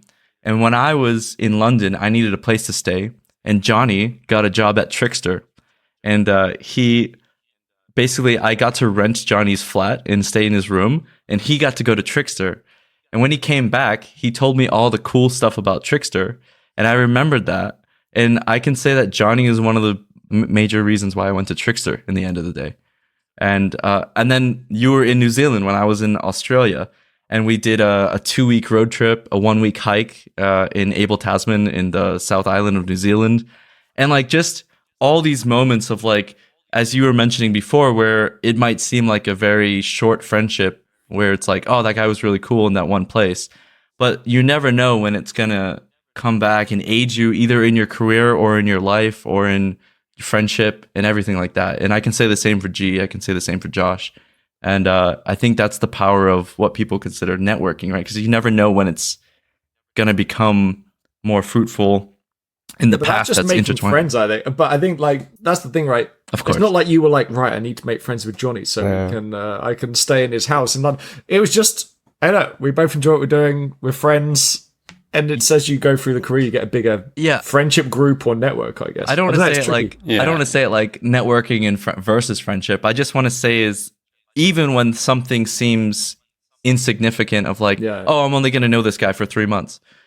That's not necessarily true. And oftentimes I found that it's not true and that you end up meeting people. And so keeping that relationship like fresh or being nice or friendly and everything, that's like super important so that you're enabling future opportunities to like reveal themselves. Yeah, definitely. Yeah, and it's one really positive thing that's come from social media. Yeah, for sure. Well, because you can keep in touch with people when you move. You can keep in touch with people. You can keep tabs on people. If somebody like happens to, so many times like people have been like, hey, I'll be in Tokyo, does anybody I know live in Tokyo or whatever?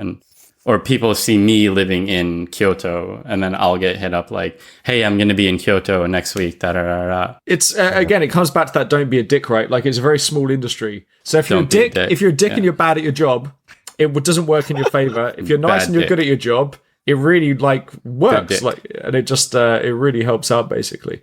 So, it's a very small industry. Like, I think, Tony, probably the first time me and you met, you're probably like, oh yeah, you know Jonny, right? And I was like, yeah, I know Jonny, but like, it's Jonny, just like that's Jonny is the glue. Yeah, he's always the like. I think everyone knows Jonny. Like literally everyone I've ever met like knows Jonny from something. when we started at ILP, there was like every second week there was somebody that I knew, and HR was like, again, really? Seriously?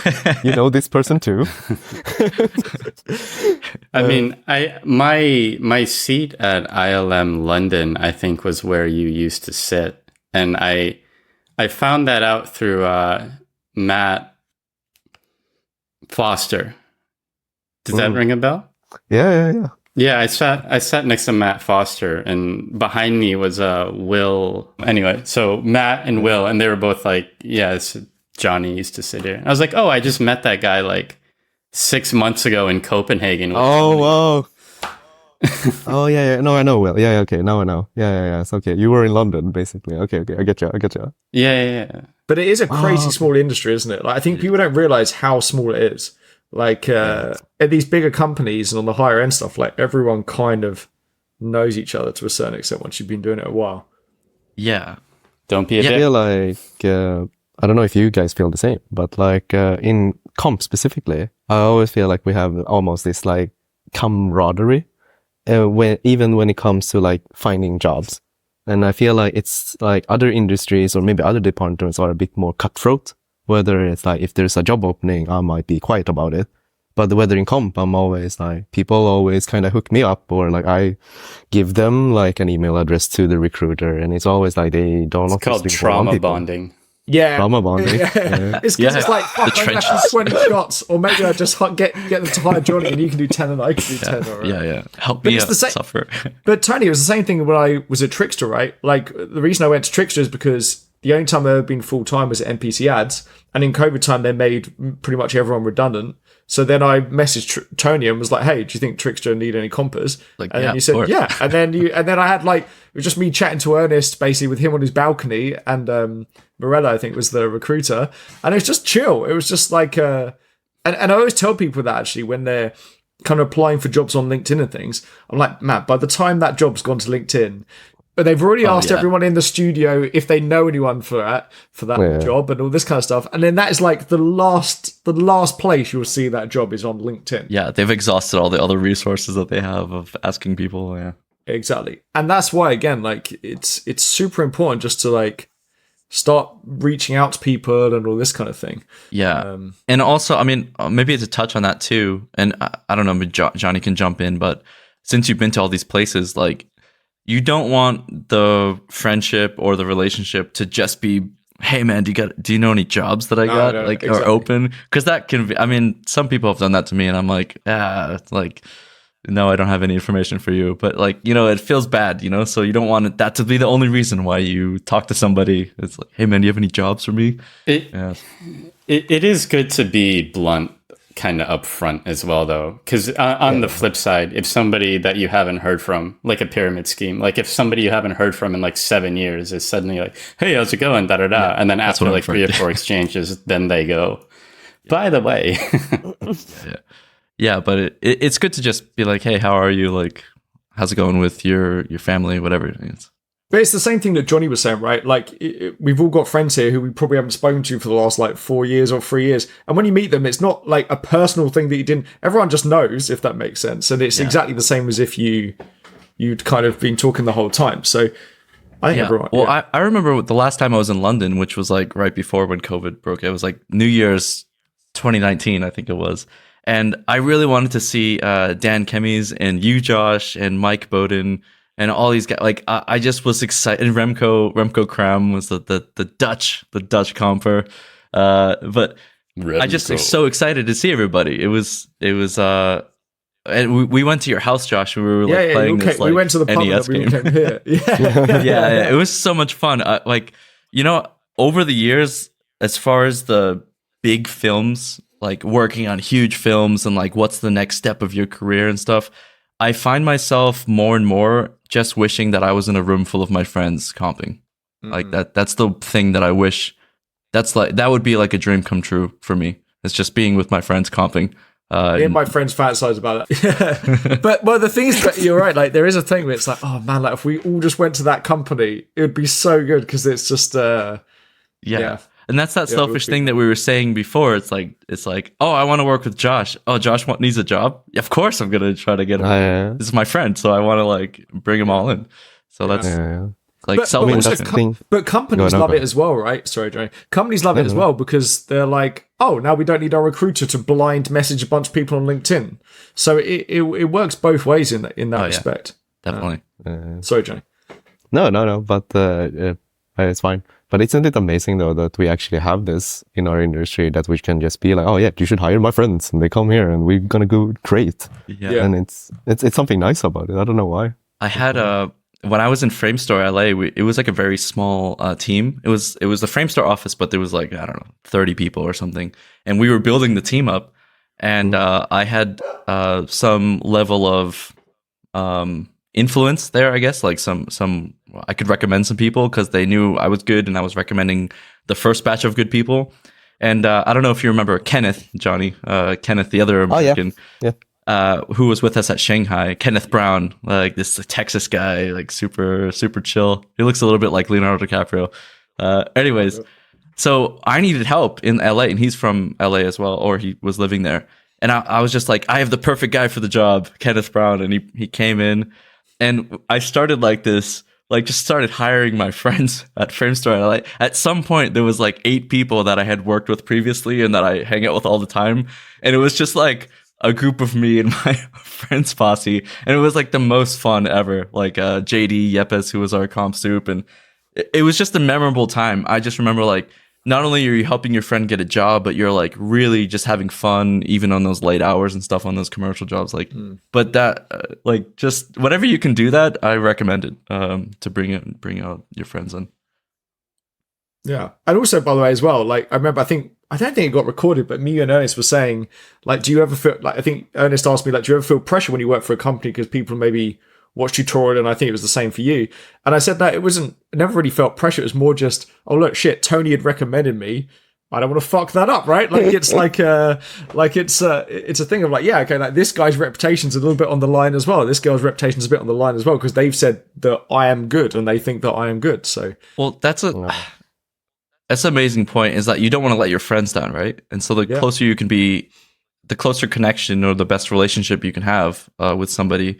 It enables you to rely on that person, or that you want to be dependable for them, and that is super healthy. I think it's really, and that's what Giacomo was saying, wasn't he, in the interview? He was like, "Hey, look, I built this team at Oppenheimer, and then kind of we let go of everyone. It kind of sucks because I got to build these like bonds with my team again, and find out who I can trust and who like everyone's strengths again. Yeah, it's a huge part of it." I just wanted to say, like, I feel like it's funny to me, like I jump around so much in different companies, and sometimes I go back to the same company, but I've yet to experience actually working with the same soup twice at a big company, which is really weird to me because I always kind of want to, and like you build up on like the relationship you had and like things like that. I have like similar teams, but not like the same team that I kind of wanted to build up on. To me, I don't know if you guys feel the same, but to me, it's always been weird. I mean, I understand the reasons why they might not line up that way, but like, yeah, it's a weird thought that I haven't really been able to build up on the relationship I had with these amazing people, and we can just go from there, right? Rather than start from scratch and have to say, build trust and confidence and things like that again all over with a new team. And I guess I feel it more because I jump around more recently, at least compared to you, who like maybe working with like similar soups on different shows in between, so something like that.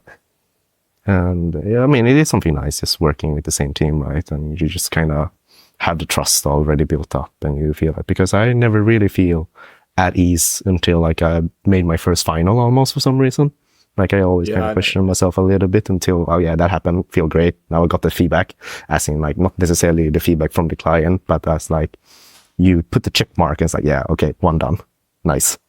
Yeah, could you speak a little bit more about the like the difference, I guess, between bigger companies and smaller companies? Because you have a range from like Ghost to Weta, or so like what for you is the right size, or what do you find is the differences? I kind of like being like medium-sized. I guess what's a medium-sized is a good question, but like maybe 50 to like 100 something people. And I feel like there's a good range of artists, but it's also like, how to say, like you can get a lot of like responsibility if that's the way you want to evolve and choose. But there's like a good range of like people, and maybe the pipe is also like developed enough for me to actually feel like, because sometimes I feel like going to a small company, like I feel like I'm trying to do the same work, but with my hand tied behind my back. And I'm gonna awkwardly announce as well that like I feel like at some companies, like you go and they have these like cool modified version of defocus methods, and it takes the camera and it just plugs and it works like 90% of the time. And then I'm at this small company and like, I don't remember how this said defocus work. I need to read the manual once again to actually understand how to troubleshoot this. I haven't done this in ages. yeah, I know what you mean. So like, and things like that.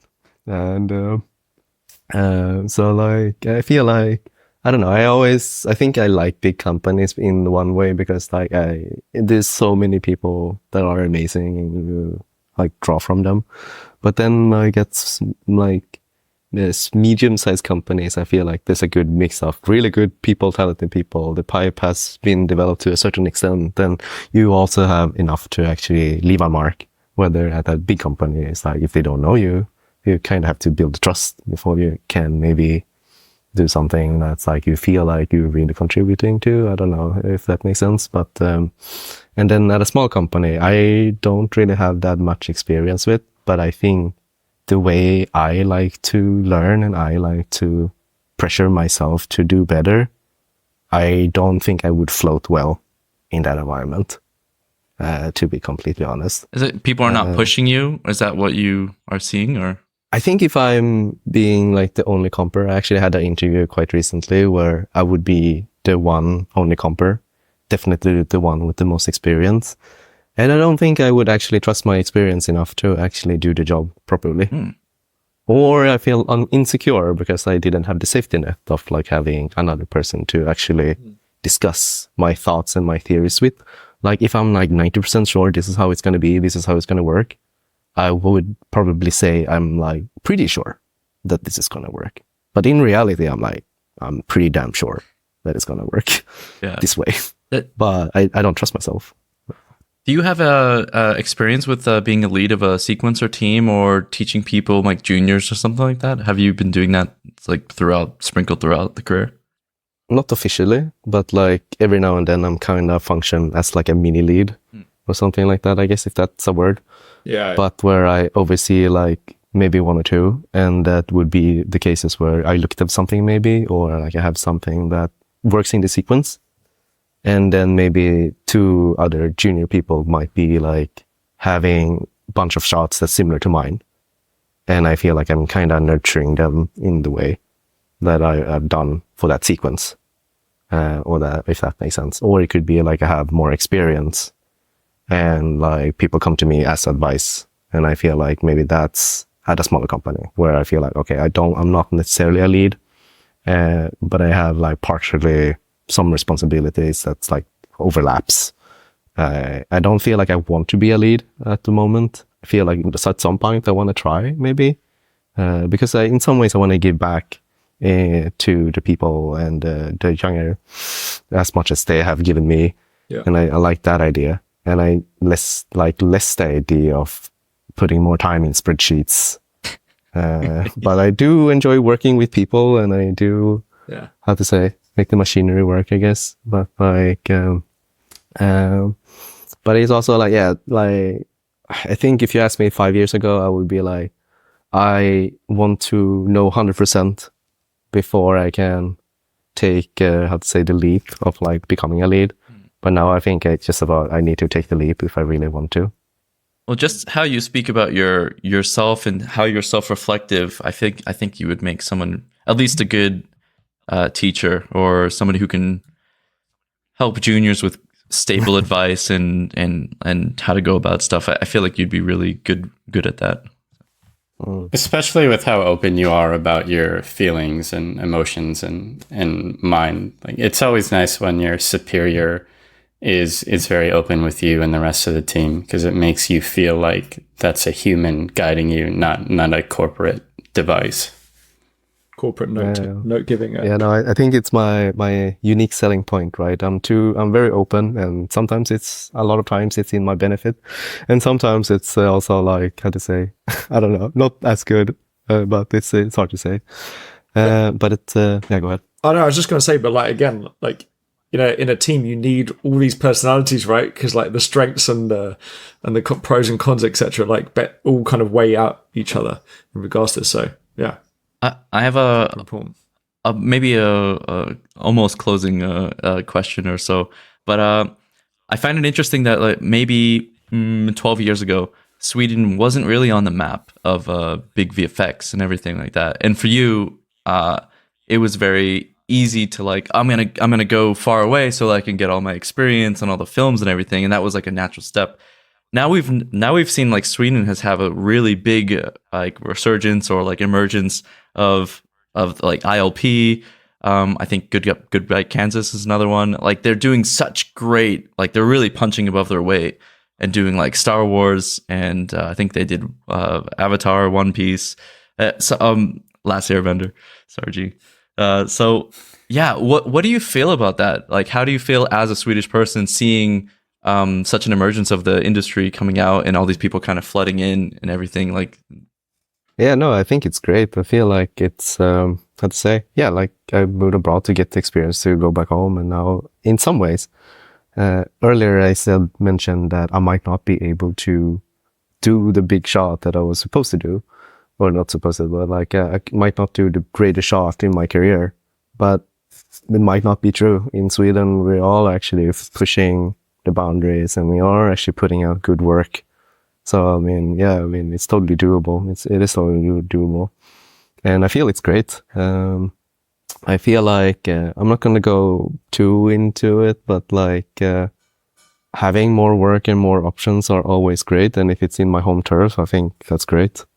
I mean, the thing I'd say as well is the reason why the Swedish VFX industry is slowly picking up is basically people like Jonny who have worked in other countries, who are Swedish, worked in other countries, and wanted to work in their home. Basically, like that's how ILP got started. So, and I think you may see more and more of that happen right now as the industry matures. You may see these other companies pop up here and there because it's just people like, yeah, look, fuck this. Like, I don't want to be doing this traveling anymore. I want to go just be near my family and also work on cool shit. And now I think with the state of TV and stuff and the amount of projects that are coming out, because it's crazy. There's still, I know there was a strike, but there's still way more projects that are coming out than when me and Jonny started in the industry. Like when me and Jonny started in the industry, it was maybe like 2 or 3 films. You had to work for the big 4 companies. Otherwise you're working on like tiny things. Like it's still way bigger than it used to be. And yeah, I think we're definitely seeing that with Japan right now as well. A lot of the senior staffs in some of the Japanese VFX houses are people that were from Japan. They went abroad to work a bit, gained up that experience, the eye, the technicality, and then came back and deployed whatever skill sets they learned overseas. Yeah. My Adrian's a good example of that too. It's like he, learned all this stuff but his heart is really in Spain and he wants to stay in Spain. And like one of his things is like building up the Spanish industry and like, from the ground up sort of thing. So it makes total sense. Jonny, I appreciate all over the years, you teach me a lot about Swedish culture. I think it's a really cool culture. Could you please tell everybody, Jonny, what is a fika? Well, you've got to be careful how you say that word. I do. I know what that is. I hope I said it right. Yeah, you said it right. Fika is life, I guess. It's a coffee break between friends. It's like break between in the office. You could go for a fika. Like it's like a coffee break, but it's also like a meeting. It could be a serious meeting. It could also be a date. It could be anything. And it's like this in between, which is like, I kind of dislike it that it's like quite ambiguous with what the fika is, but it's also like, I don't know. It's like, it's great, but it's also like a lot of ambiguity depending on situations, which I'm not as a fan of. I don't know, but in its core, it can also be a euphemism, can't it? Euphemism? Yeah, at ILP they get you like cakes and stuff, and like it's like a legit thing. And we started doing it because we've got the ILP office in London now that's kind of opening, and we started having fika in the London office, which isn't the same. It's like Jammy Dodgers and like Guinness, and it's like, this is wrong. This is not the Swedish fika that we're used to. First when I moved to London. Oh, go ahead. How does it differ from like? I always was trying to compare it to English tea time, but in English tea time, you get like a bunch of teas and they get like a stack of pastry. Like they put the pastries on plates, and there's like more than you can ever eat. Like, how does this differ? Yeah, have you ever had that? That's what I thought. I thought that Swedish fika was the equivalent of afternoon tea. The first when I moved to London. Apparently, it's not. No one in the UK has afternoon tea, whereas fika in Sweden is like actually a thing that people do. Like, it's not like I'm sat like on my desk here with just a tray of sandwiches, Tony, after lunch. I was really disappointed that wasn't the case every day. I was like, how are they eating this? Like, this is a mountain of pastries. I thought at a certain time of day in London, there was going to be like a metal tray with 4 different stacks. We were all going to put white gloves on and eat snack off of it. Yeah, wear fancy hats and everything. Yeah, it's not such a thing, right? But fika in Sweden is a thing, and they do it a lot and like all this stuff. So But And, it's like a coffee Johnny, break, and you have like a cinnamon roll, or you have a sandwich, and you just take like a 10 to 15-minute breaks, and you talk with your colleagues, your friends, and you just meet up, or you could catch up over like a coffee. It's like it would be a similar thing. You go for a fika. That's awesome. And Johnny, for those people who only know Midsummer from the horror movie, can you explain what Midsummer is and why it's not a horror? I think you would have to come to Sweden to experience Midsummer yourself, or just go to Hyde Park in London, and you get like a pretty similar experience of Midsummer. But you guys don't round everybody up and kill them in the woods, right? I haven't seen Midsummer, spoiler. So I don't know the way he replied. The big thing in Sweden is kebab pizza, right? That's all the towns like arguing about. This story, I love it. Pizza. But you're like kebab pizza. Or what is it? When you started working in Sweden, and you were like, oh yeah, it's everything is so healthy, but all we talk about is energy drinks and kebab pizza. Dude, yeah. That is the thing that I realized. It's all snus as well. So snus is like tobacco you put on your gum. So it's all like this healthy living. But then it's like Nocco, which is no carb energy drink. That, and then kebab pit is like these two sides of Sweden. Yeah. The yin and yang of Sweden. Isn't there like a fermented fish? Yeah, I had that. That's Icelandic. It's like Have you had it? We had it. I haven't. Yeah. Right, I never. A guy brought it into the RP Swedish office. Me and Mahe had it. Who's one of the super. And it's like you have to shot. I think it's like you have to shot something afterwards. Snaps. It stank the whole kitchen out. It was brutal. Yeah, you had it outside. You opened it in the kitchen of the house. It's fermented. It's fermented like shark that they have to leave for a long time because it's basically like got loads of ammonia or it's got loads of something in that it has to kind of release first so it's edible. And that it was like you're supposed to open it underwater, so the stench doesn't like come. I never had it, but I know it is. Procedure. Does this sound like something you should be eating? You have to open it in space. Exactly.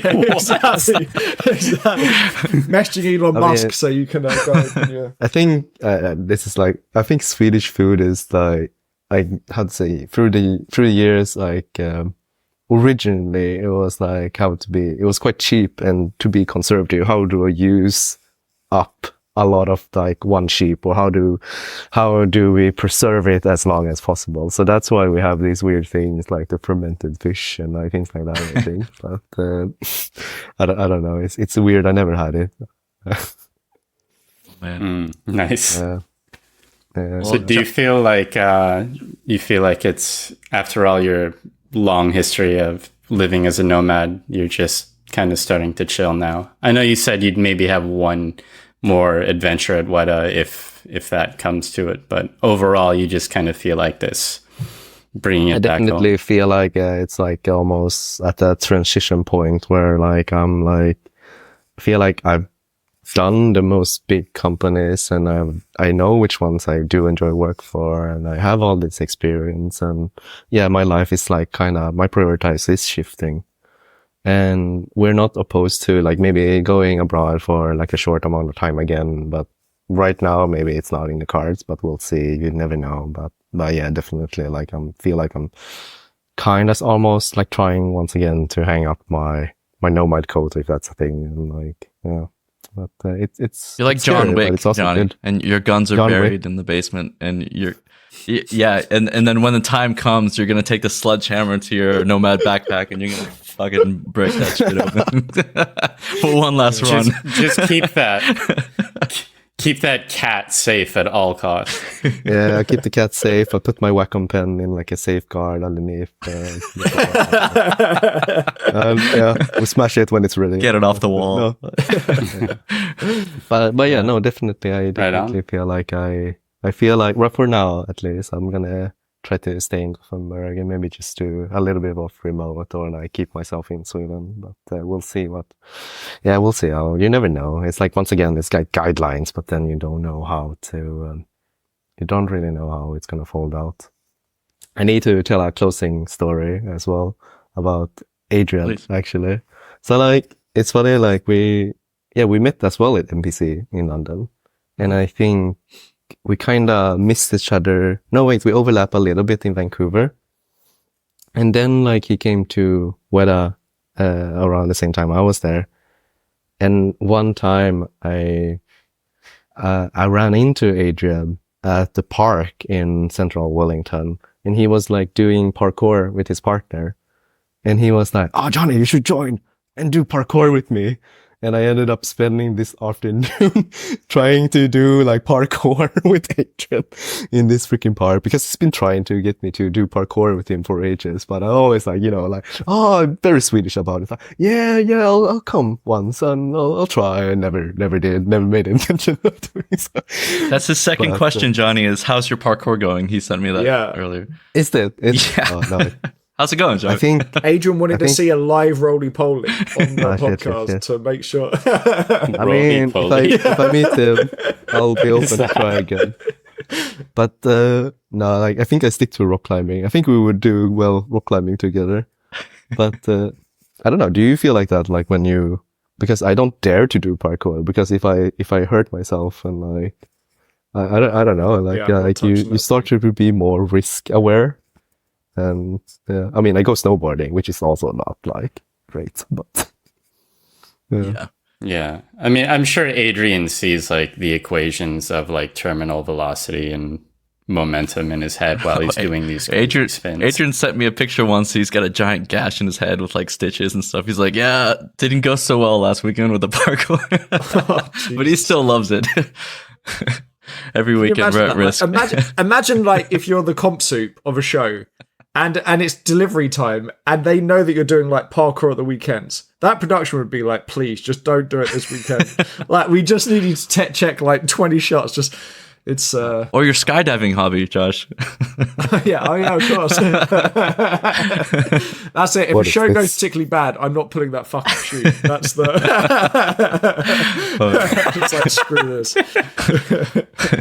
What a way to end. It's so dark. Is there a way we can end this, Tony, that isn't on me killing myself? And you know, pulling the chute? No, we cut it right there. Let's just pull the chute. I'm not pulling that chute black. Exactly.